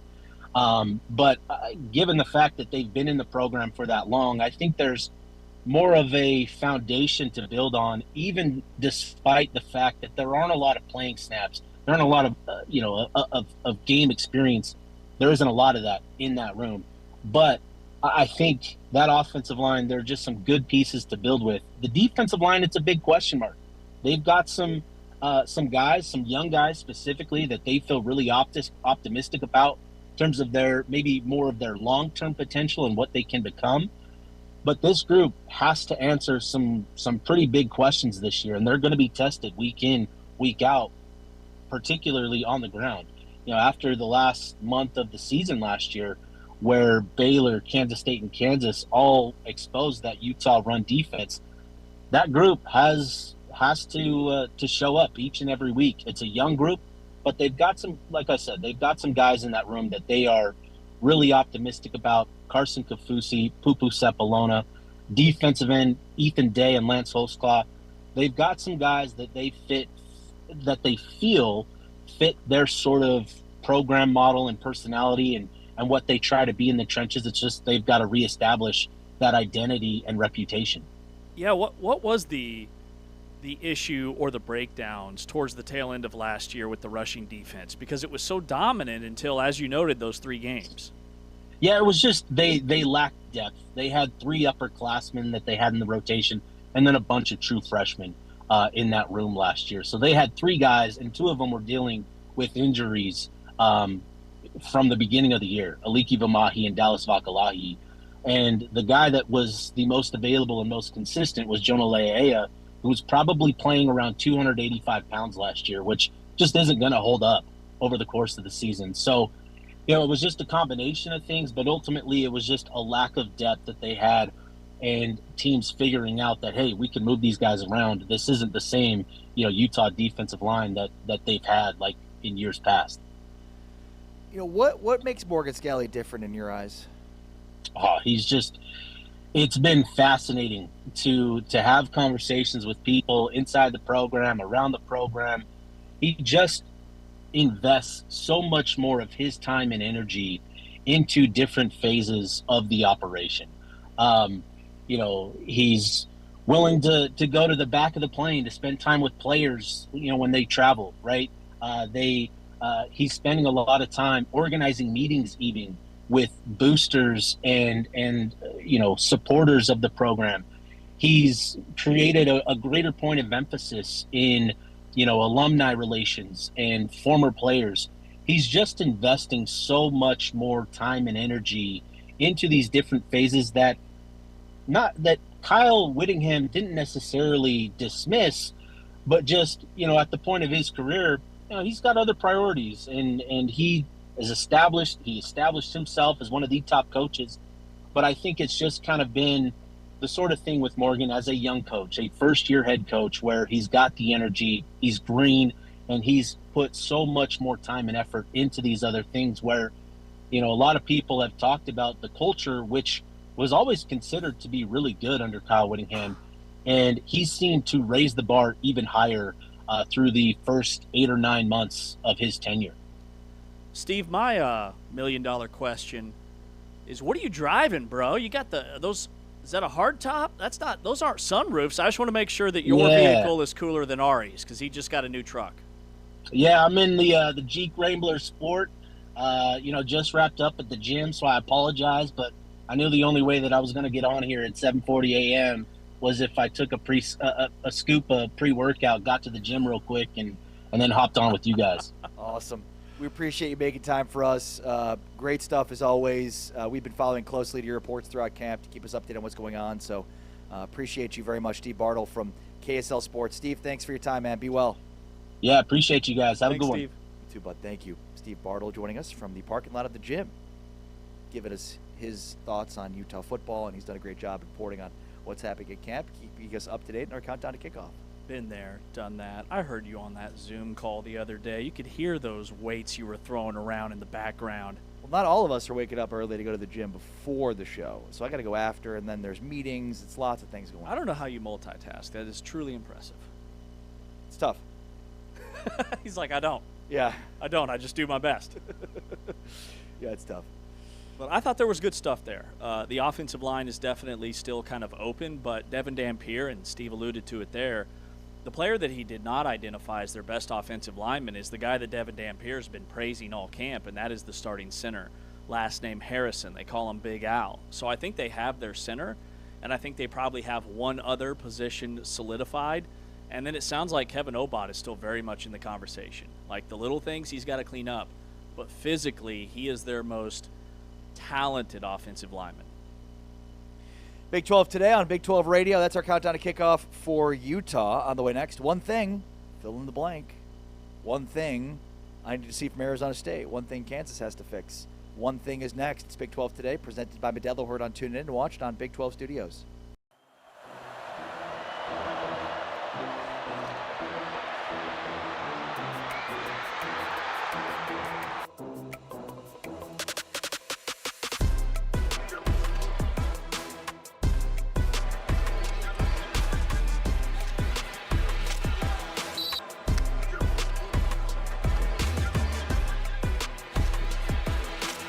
Plays at the line of scrimmage longer. I think actually that's probably the way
Big 12 today on Big 12 Radio. We are presented by Modelo, heard on TuneIn and watched on Big 12 Studios. Of course, Big 12 Radio is also brought to you by the Full-Time Fan. Always brought to you by the Full-Time Fan.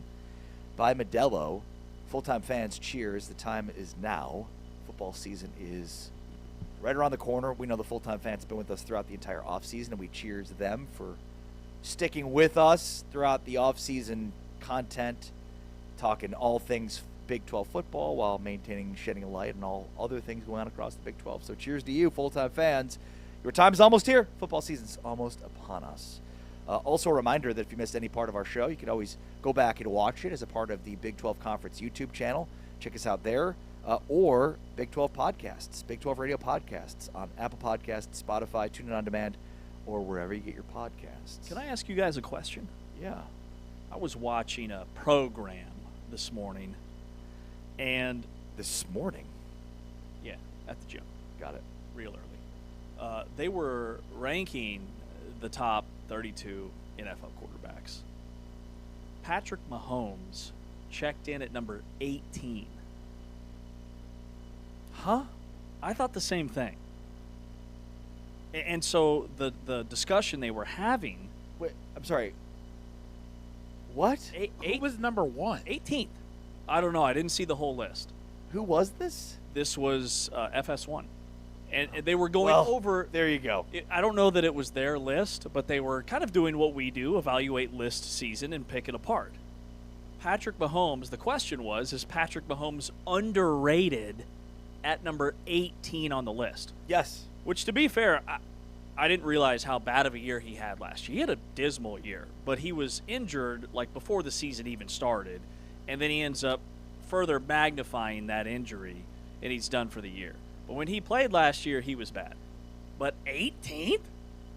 I don't want to hear anyone's opinion who has Patrick Mahomes ranked at 18. Yeah, I mean, anybody that has Patrick Mahomes going into this season outside the top 5 needs to have their brain checked. Okay, you think he's top 5 still?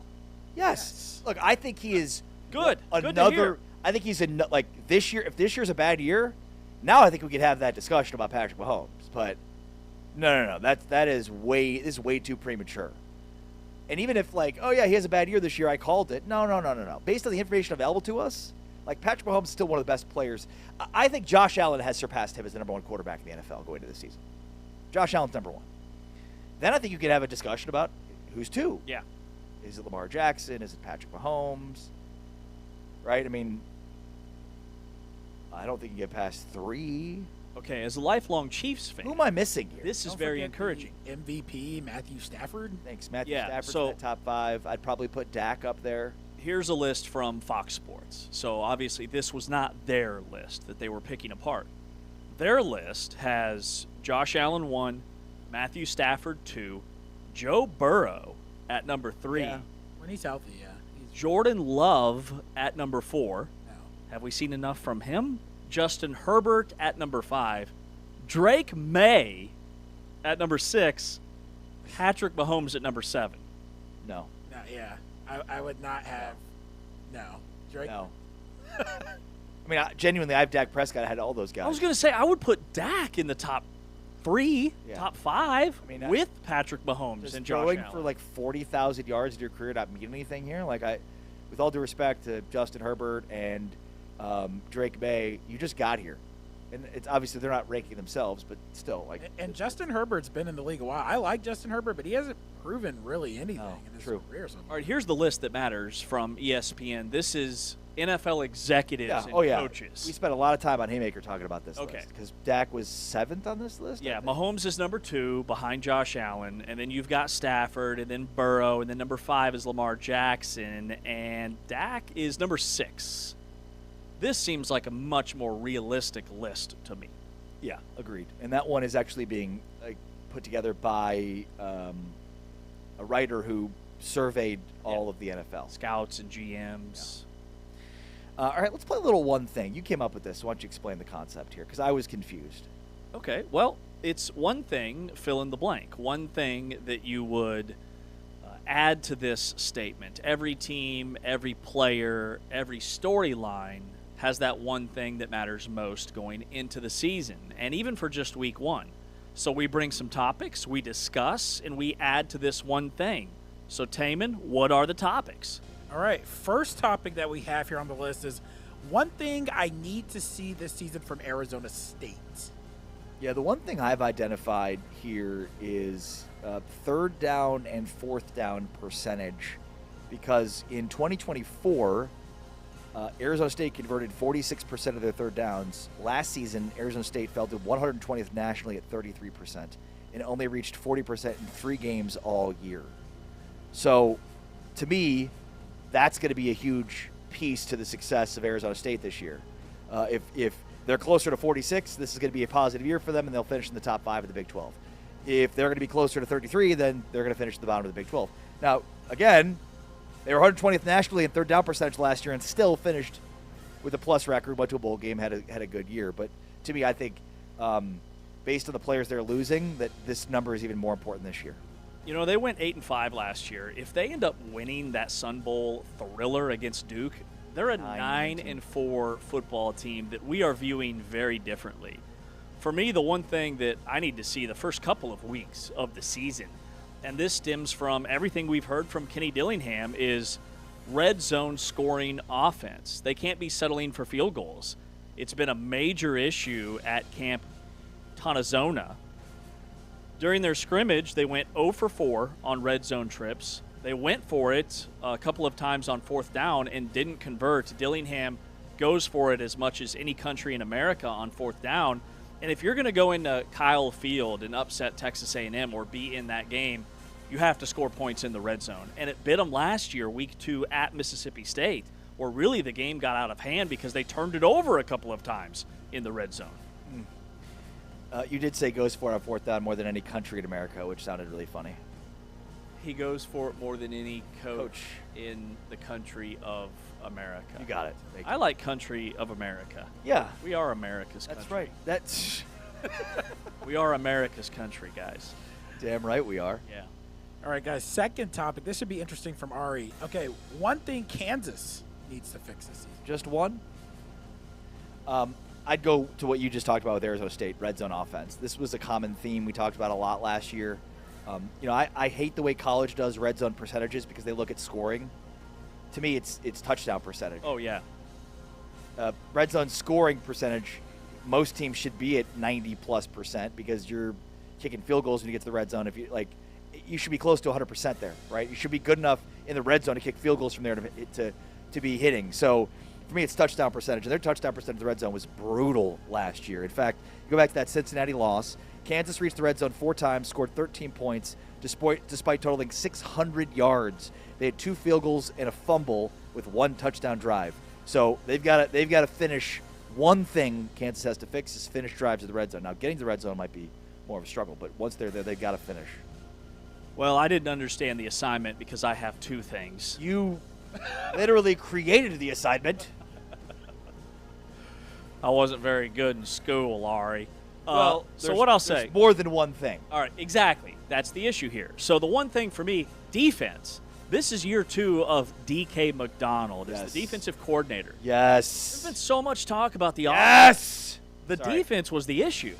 They allowed 41% third down conversion rate. That was near the bottom of the league.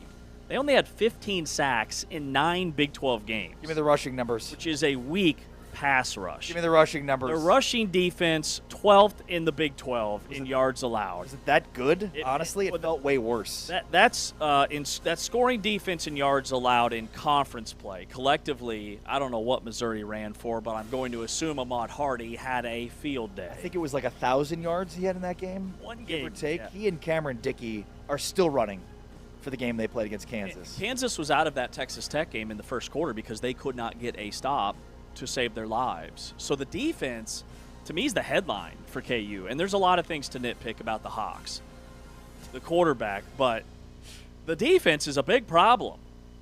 Yeah, and they couldn't do basic things last year. They couldn't fit the run. Like they just were a disaster. What's his backstory? Was he on staff previously, D.K. McDonald? He was actually with the Eagles. He came to Kansas from the Eagles. Interesting. Yeah. And, right now, the Eagles with Vic Fangio, that's like the tree that everybody's barking up, so to speak, from a defensive perspective. He's the golden goose. Yeah. He was with Iowa State from 2016 to 2020 as pass game coordinator, defensive backs coach. And then he went there to the Eagles. Nick Sirianni and Matt Campbell were teammates together at Mount Union, so there's a connection there. Then McDonald left and went to Kansas. All right. Next topic, fellas. One thing that you would change I cannot talk. One thing that would change your opinion of Utah this season. So this is a good one because I think the easy answer here is offensive line. There's such a focus on the offensive line. I'm thinking bigger picture with Utah, and like their floor I think is pretty known and pretty established. Like they're at worst going to be an 8-win team, right? So for me, it's Devin Dampier. One thing that would change my opinion of Utah is Devin Dampier playing at a level that we haven't seen yet. And the growth so far shows me that he's capable of it, right? I mean, we wondered a year ago if this would be a guy that would have turnover issues. Well, I think he answered a lot of those questions from last season. Well, now he's got to take the next step. And that's leadership. That's more passes down the field. It's more explosive offense. So the one thing that would change my opinion of Utah is I don't think they're a legitimate I don't think they're a legitimate CFP contender right now, but Dampier would change my opinion of that. Yeah, and I kind of have a similar thought. The one thing that would change my opinion is if Utah can prove that this offense travels beyond Devin Dampier and Bird Ficklin and Wayshawn Parker's legs.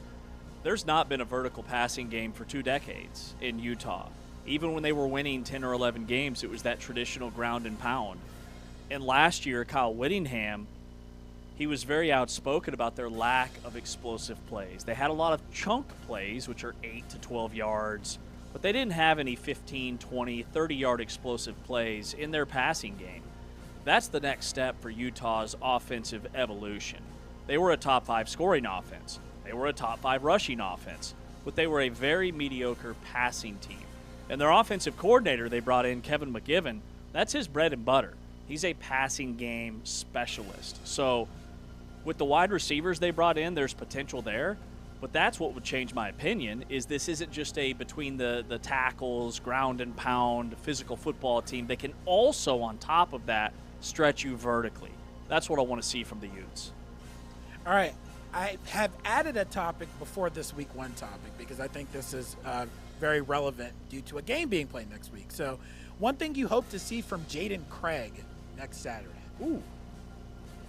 Yeah, so one thing I hope to see from Jaden Craig next Saturday is his ability to push the ball down the field without turning it over.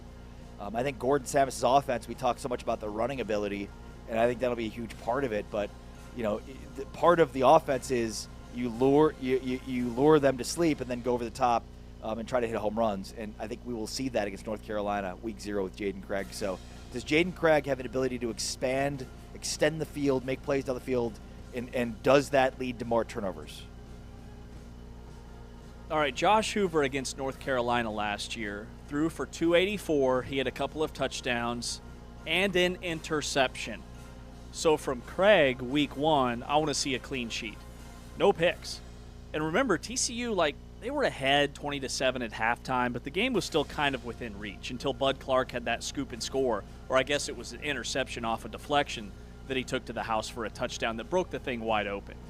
So for Craig, I want to see efficiency because that's been the number 1 talking point and headline when it comes to his game.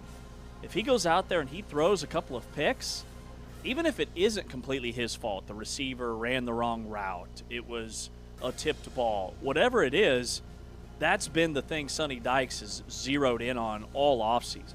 So there's no excuses for me. All right, very good. Okay, last one, guys. One thing you hope to learn from week 1.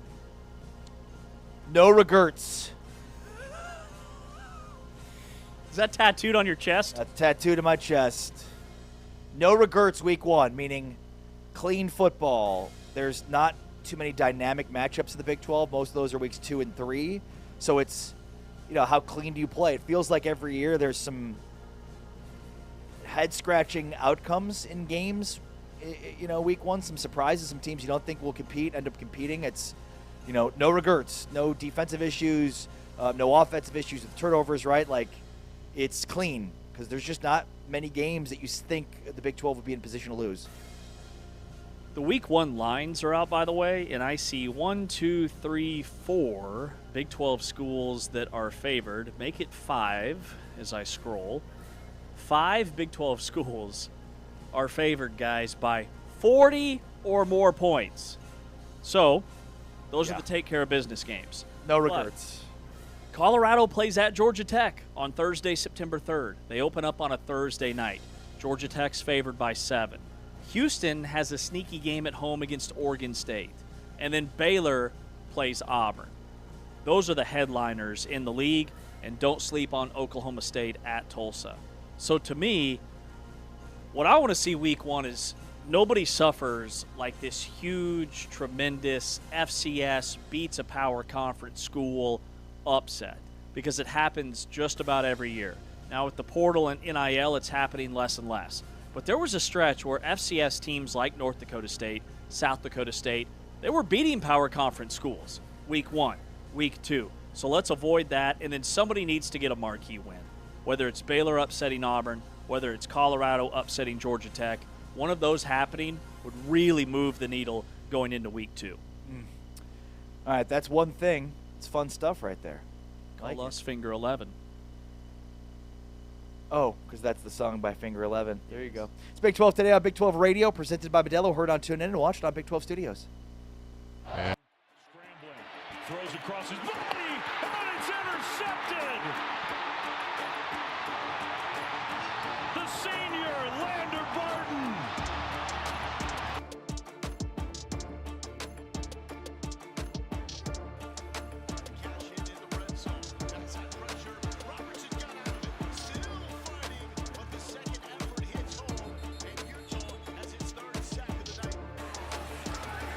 Henderson in the pocket. Free runner coming. He's drilled. Lander Barton right up the gut. Hammered him. Utah doing this against a good run defense the last couple of years. Flies in there to Lander Barton. All the defensive guys involved. Snowden and Barton both a touchdown. Blitz comes. Anderson's throw is knocked out. John Henry Daly got the ball out, and Utah's got the ball. Lander Barton recovered. Third down, Henderson on the roll, spied by Daly, and he is bucked out of bounds. Lander Barton drilled him. Won that game 14-7. That's the first down for UCLA. Jalen Berger snowed under by Lander Barton, last year's leading tackler for Utah.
Back here on Big 12 today on Big 12 Radio, powered by Modelo, heard exclusively on TuneIn, watched on Big 12 Studios. We go around the horn talking with all the athletic directors this month as we gear up for football season. Ren Baker joins us from Morgantown. Ren, how are you, man? Well, I'm doing great. How are you guys doing?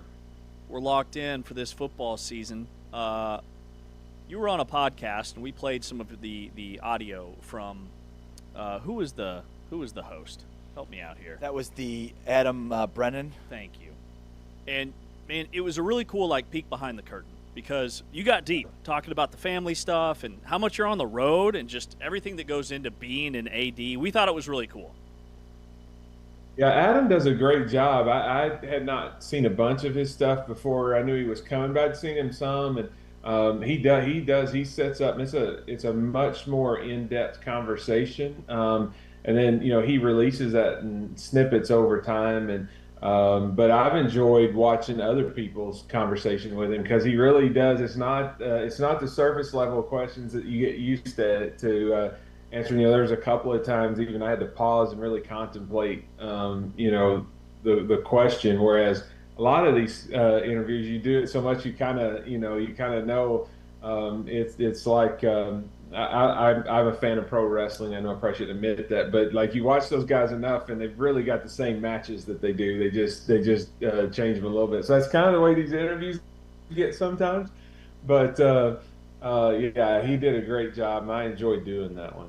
No, I think it's fine to admit it because for me, I've always felt like pro wrestling mirrors, our society, and especially in sports. It's not scripted in the same way that pro wrestling is, but the heels, the heroes, that is very much prevalent within our sports. And quite frankly, I think that drives consumption of sports more than anything else.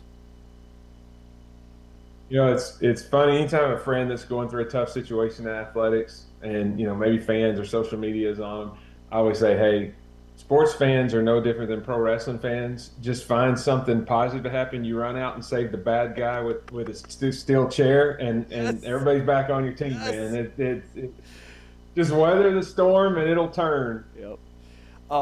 Real quick,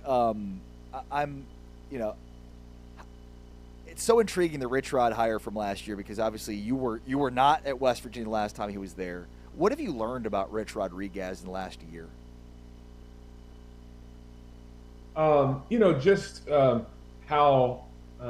I don't think you have to be from West Virginia to be successful here, right? I'm not from here, and we've got a lot of great coaches. Steve Saban's our baseball coach that took us to Omaha, not from here.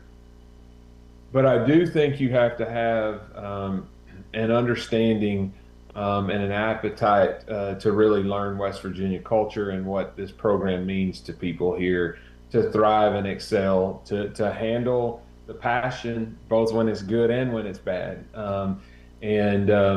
Probably of the coaches that I've worked with here, Rich gets that more than any of them. Rich also reminds me a lot of Coach Sutton, who I worked for early in my career when I was on the basketball side. He keeps everybody wanting to get better, seeking his approval. But you have to be exceptional to get it, and because part of his mentality is just a constant sense of how can we do this better, I think he does that extraordinarily well too, and yet his players still love and have deep connections to him. To see him when he's with Pat White, to see him when he's with Pat McAfee, his relationship with those guys are really, really special. So, he's competitive. I keep trying to remind him we didn't expect him to be a miracle worker. We knew it'd take a little time, and he's impatient. But he's those two things in a way that really helps our program. All right, so what does that mean, Ren, for this season? Because he's in year 2. He isn't expected to be a miracle worker. You knew it would take some time. So, from your perspective, what are the expectations for year 2 in this season? Yeah, I think we're expecting to take a big step forward. Last year, when you come in, not only are you replacing virtually a whole new team, Rich brought a handful of guys with him from Jacksonville, maybe a couple, but there wasn't many. And you're trying to assemble a staff. You don't have a GM on the ground yet. We were going through that process, and so from a recruiting standpoint, you are way behind because the volume that you're trying to get, and the amount of decisions you're having to make. When you're dealing, we all know in this new world when you're dealing with really a budget that's a salary, that's a salary pool.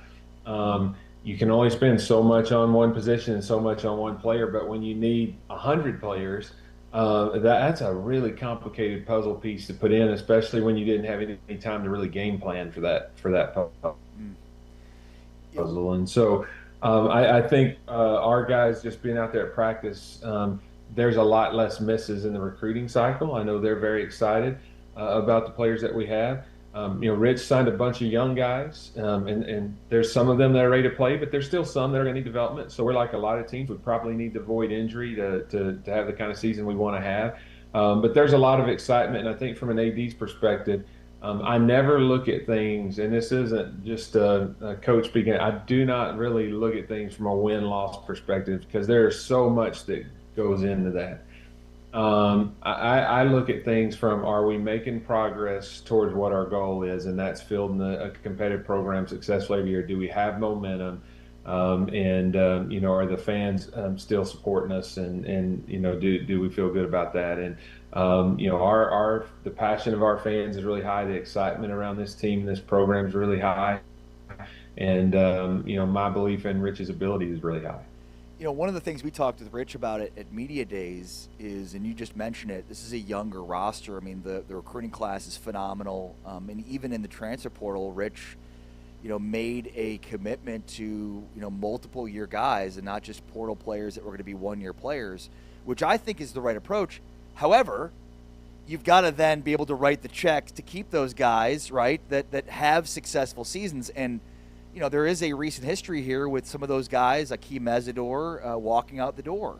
How do you balance those two things? One, and two, are you at a different spot financially to be able to support that? Because recruiting transfer portal players that are 2-3 year guys is great unless you can't keep them. Yeah. So if we look at the past, I think it's a combination of things. I came in 22, and at that point, our activity around NIL had been very minimal, and so we were always making progress, but we were always coming from behind. And as you guys know, if someone gets ahead of you in college athletics, they don't stop and wait for you to catch up. So by the time we would get to 5 million, people were at 8, 9, 10 million, and so we were just kind of always trying to figure out how to catch up. And then what that does is it puts you in a really tough position because you're trying to recruit young talent you can grow, but as they grow, people are trying to recruit them away from you. And then if you lose somebody who's ready to play, then it puts extraordinary pressure on you because you got to go in the portal and bid against everybody to find somebody who's ready to play. And so you just end up kind of in this vicious cycle. And unless you get really fortunate, it becomes very difficult. And so I think really, even last year we brought Rich in, we give him the biggest budget by far we had, more than 2x of what we'd done the year before, but it was probably somewhere in the middle third of the league, but probably not in the top half. And then because he got here so late, when you looked at what was left available, the price and the return on that was extraordinary. So he actually sat on some of his money and used it the following spring, which I thought was very smart on his part. Probably at times last year during the season, he was wondering if he should have done that differently. But now, when you look at our recruiting class and our portal class, we tremendously upgraded talent. I think our overall spend this year, well, I know it's in the top half of the league, somewhere between 5th and 7th. And going into next year, we've increased that quite a bit to make sure that retention is there. And so Rich said in a press conference last week, we have the money to retain these guys, and we're going to, and that's where we're at. And we've been able to elevate our other sports as well. I think across the landscape of the Big 12, most of our sports are at least at the midpoint, maybe a little higher. Ren Baker, the AD at West Virginia, is with us here on Big 12 today on Big 12 Radio. When it comes to basketball, I saw that Ross Hodge might be bringing a player back that will now be eligible because of this class of 2022 ruling from a Colorado federal judge. Just what's your take on that opening the door for all of these athletes that just found out they might have an extra year? Yeah, there's nothing certain at this point.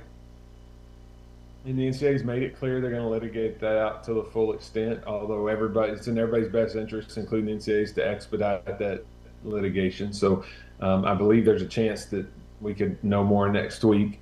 And then, in the case of Brennan, he's also filed a court case here in West Virginia as well. So he has really two legal avenues that he is pursuing. And I always try to make this clear, because people think the school is suing, and in some cases the school is part of that lawsuit. We've never sued the NCAA, not one time. I've never hired a lawyer for a student athlete to sue the NCAA. When they ask us what their options are, we educate them on their options. We feel like that's our obligation. We support them in their legal rights to pursue remedies. But I'm not somebody who sits here and throws grenades at Indianapolis and the big bad NCAA, because I fully recognize I'm a member of the body that made those rules. And so in some ways you'd be suing yourself. So I'll just say that. So that it's still a little bit undetermined on some of those fifth-year kids, but Coach Hodge has assembled an incredible roster. I mean, I already like his roster, but if Brennan were to get a fifth year, and if he were to choose to come here, and I know what he has said on social media, but those are still two ifs as far as in my mind. But if that were to happen, he's a big addition. I mean, he's a fringe NBA kind of kid. He's got a great body. Really athletic, can play 1 through 5, understands Ross's system. He played for Ross at North Texas and here. So he's a difference maker for us. I mean, he's a potential all-conference kind of player, and would be a veteran that would really help this group understand the system and how we want to play. What is your opinion on the monster deal with the Big 12? One that is definitely a lot better than I think what most reaction has been to it. And it was really cool last weekend to see the Big 12's logo accompanying Monster on that number 35 NASCAR Cup Series car. Like, what other opportunities are there for the Big 12 to be featured in Monster's branding as well? Yeah, I mean, Monster is the preeminent energy beverage brand in the country. So I think anytime that you're looking at a potential patch sponsorship, you would like it to be a company who understands sports, who values sports. And again, this did not take any inventory away from the schools at all. This replaced the Big 12's current logo that they have in various places with the logo that's interlocked with the Monster Energy logo. So that's a very important distinction. That this did not take anything away from the schools, and even the changes that are being having to made on the court and on the field, those are not being paid by the institutions, and so it is found money. I've seen people say they think the value should have been higher. I promise you, the schools would have taken more, and the commissioner would have taken more. I mean, at some point when you're out shopping an item and looking for partners, it doesn't really matter what you think it's worth. It's what the market bears. I've sold a bunch of houses in this career that I had, and I've always thought every house I had was worth more than what I ended up getting. So I commend Brett for thinking outside the box. I mean, he's been working on this for over a year, and even as they were setting the patch policies at the NCAA level and working with TV partners, he was very integral in setting those up so that he could do a deal like this. And it's a 7-figure income stream, a lot of it going directly to that NIL, where we know there's 2 conferences that on average are spending more than our conference. And so I think it's found money and it's a good opportunity. Monster's a huge brand. They activate it all over the world. They're going to co-brand and co-activate in a variety of different ways. And then, if the partnership's successful, you're going to get a chance here in a few years to rethink it, re-examine it, and decide if you want to continue it. But we hired Brett Yormark to bring ideas like this to the league. Not every idea has been ultimately acted on, but I commend him, one, for bringing it to us, and two, for getting it across the finish line. Ren, before we let you go, how many nights out of the year do you actually spend at home? Because you travel so much throughout the 365-day calendar year. Yeah, I've counted up. I haven't. It's been a year or so, but I think last summer I went back and counted up events over the course of the year, and during my time here, it's averaged about 250. And not all those are away from home, right? Like that's counting home athletic contests. But in West Virginia, we are the state's preeminent, not just sports, but sports and entertainment brand in the state. There are no major metropolitan areas, so there's not a lot of concerts that come through here. There's a handful. There's no other sports teams that come through here. And I always say anytime we do a SWOT analysis of any kind, our biggest strength is our market share and the passion of our fan base. Our biggest threat is that somehow we would lose that. And so that requires you to be active and present all over the state of West Virginia. When we do our coaches caravan, and we do usually 6 locations in 8 days. When we go to rural southern West Virginia, it's the biggest crowds. They're consuming the most beer. It's the rowdiest environment. It's like a miniature version of the Blue Lot. I wouldn't have taken this job if I didn't understand the requirements there, and I would not hire somebody.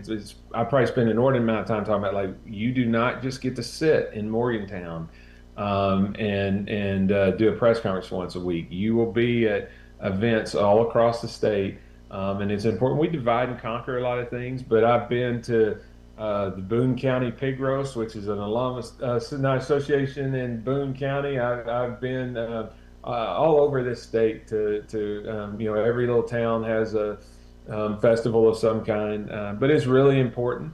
But my family, they go with me a lot of times. So my oldest daughter has gotten to where she really enjoys going. And so a lot of our fans say she trained to be an athletic director. She has no interest in being an athletic director, but she likes to go hang out with me, eat concession food, awesome. She just turned 15. And so you try and incorporate them where you can. And, the other thing that I do I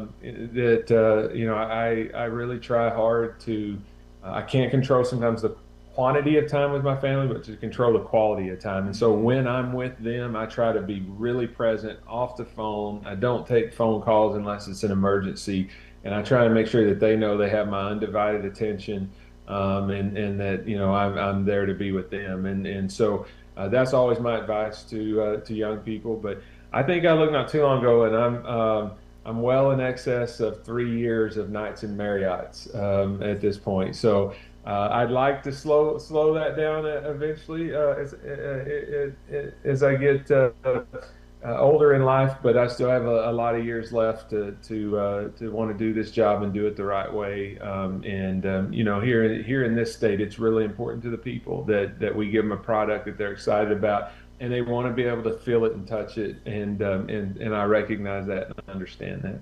Man, that is super cool, and the fans feel so connected through you guys and the athletic department, the coaches, and everything you're doing. Man, you're crushing it. Ren, appreciate your time. Enjoy your weekend. Hey, I appreciate you guys. Thanks for all you do for the Big 12. And, fall's here. We had our first home contest last night in women's soccer, 1-0. We sang Country Roads, so couldn't have been off to a better start. But, it's here. So I know the sports fans are excited out there. Everybody, I just want to say good luck to all the Big 12 teams, except for when they play the Mountaineers. Well, and you were playing, I think you were the last team playing in the last calendar year. What do you have the date of when the final baseball game was? It was in June. I don't remember the exact date, but so yeah. It's crazy. This summer, people keep saying, "Did you have a good summer?" I'm like, I never I got 1 week in. I go to Anna Maria, Florida every year, and I got 1 week there. But normally we'll take a second trip to like a northeastern city. Being from Oklahoma, I want my girls to go to Boston and DC and New York City and all these different areas. And we didn't. We were planning to try and go to Boston. I'd even done some legwork. Called Pete Thamel, a good friend of mine who lives in Boston and works for ESPN. And we just didn't get it done. Ran out of time. The shot clock ran out on us, but that's okay. We'll save that play for when we get another break. And I hope the Mountaineers are in Omaha every year. I'll cram a lot into the calendar if we can go to Omaha every year. Love it. That was sweet. All right, Ren, man, we'll talk to you soon. Thank you. Thank you. Take care. Ren Baker, the AD at West Virginia, joining us here on Big 12 today on Big 12 Radio. We will wrap up the week that is coming up next. He's REM James. This is Big 12 Radio, powered by Modelo here on TuneIn.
It's Big 12 today on Big 12 Radio, presented by Modelo. Heard on TuneIn, watched on Big 12 Studios. Dude, I love Ren Baker. He's a dude.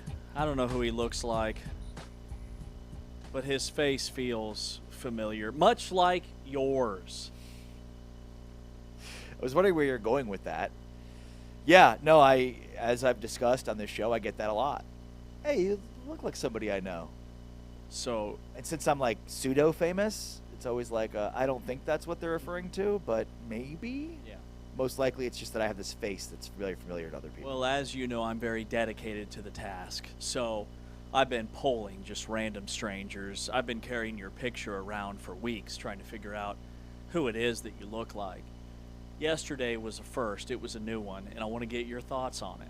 Okay, so let me just stop you before we get there so that I can give you a little bit of background here. Ginobili I get a lot. When David Blatt was coaching the Cleveland Cavaliers, I got that one a lot. There's one more that I've gotten a decent amount. Brad Pitt.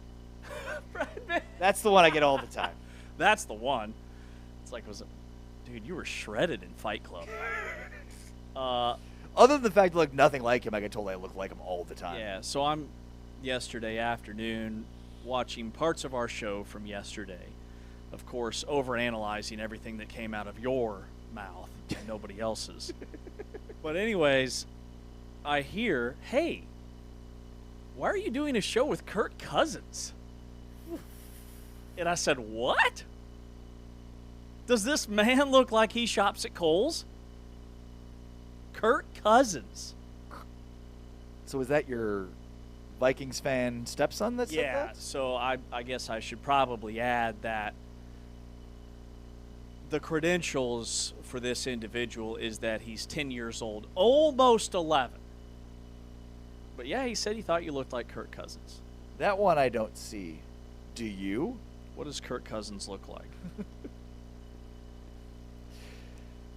Maybe a little. Maybe a pinch. No, not really. No, not at all. But apparently he thought, yeah, I don't know, maybe he was just thinking about Kirk Cousins. Do I just have the most nondescript face ever? Like, do I just have this face that says, I know you? Because you have features that similarly resemble lots of other people. I don't know. First time we met, I didn't necessarily think that. Well, that's one of the nicest things you've ever said to me. I don't think you just look like everybody else. Well, I mean, the Kirk Cousins comp that's an interesting one because that one I don't see. I see Ginobili, I see David Blatt, I see some of the other ones. This one though, I just don't see. Well, and it's not exactly a confidence boost. Like you just kind of have like a Sarah Plain tall face, you know, just like everybody has that face. You've got dark hair and a big nose and similar features to many other folks. Yeah, well, I think the most important thing I've taken away from this conversation over the last several weeks now is that it clearly doesn't bother you. You've just accepted it. You never think about it. And it's just a thing. It's funny, though, because it's true, even though despite how it might seem different, like I've accepted it, I've kind of forgotten about it, and then every once in a while I'll get like, hey, do I know you? You're like, oh, there's that trauma. Oh, there's that regular old face I've got. This particular individual that I'm talking about, his credentials would also include setting up a Nerf basketball goal in his bedroom, but not just shooting hoops, a full on-brand photo shoot. So he's been jumping from the bed to a little desk area that's in that room, and he's been taking photographs so that he can send them to girls and tell them that he is truly the heir up there. Got it. So he is jumping from where to where, and how is he taking pictures? Yeah, he's just a kid. He's not trying to make the basketball team. He's trying to make girls believe that gravity has waved him and that he can do whatever he wants. Yeah, he's jumping from, he sets his iPad up and he puts it on Photo Blast or whatever, and he jumps from the desk or the bed, flies through the air like he's about to slam it. And it is quite impressive because without knowing what he's actually doing behind the scenes, it does look like he's leaping at least 6 feet off the ground as he goes to throw it down. How big is this hoop? It's a little Nerf goal. So, but it makes it look like he's jumping very high? Yeah, it makes it look like he's jumping very high. Can I see one of these pictures? He's manufacturing his own athletic propaganda. I'll send you. It's fantastic. The things kids do with modern technology, that's not something I ever did. Ever. Did you ever shoot hoops? Like, did you ever do the Nerf basketball thing? You kidding? No. Yeah, yes. Okay, that's universal? Indoor, outdoor. I'm not a weirdo. Everybody did that? Yeah. All right. I mean, I'd throw on a Jock Jams Volume 2, and I'd shoot hoops in my bedroom for hours. I had a full court in my basement of those little Tykes hoops. Wow, you must have been loaded. I drew out, with masking tape, I put a court together. Yeah, it goes deep, man. Yeah. It goes deep. Man, those were the days. You thought you were a dork. Whew. You ain't seen nothing yet. All right. Of course, thank you to our great producers, Anthony Smith with Big 12 Studios. Thanks to Tammy Turner. T-Chains producing, holding it down here at Tune In. Thanks to James Westlake. I'm Ari Tepkin. Big 12 Today, presented by Modelo, is back tomorrow, but for now we're out. Peace.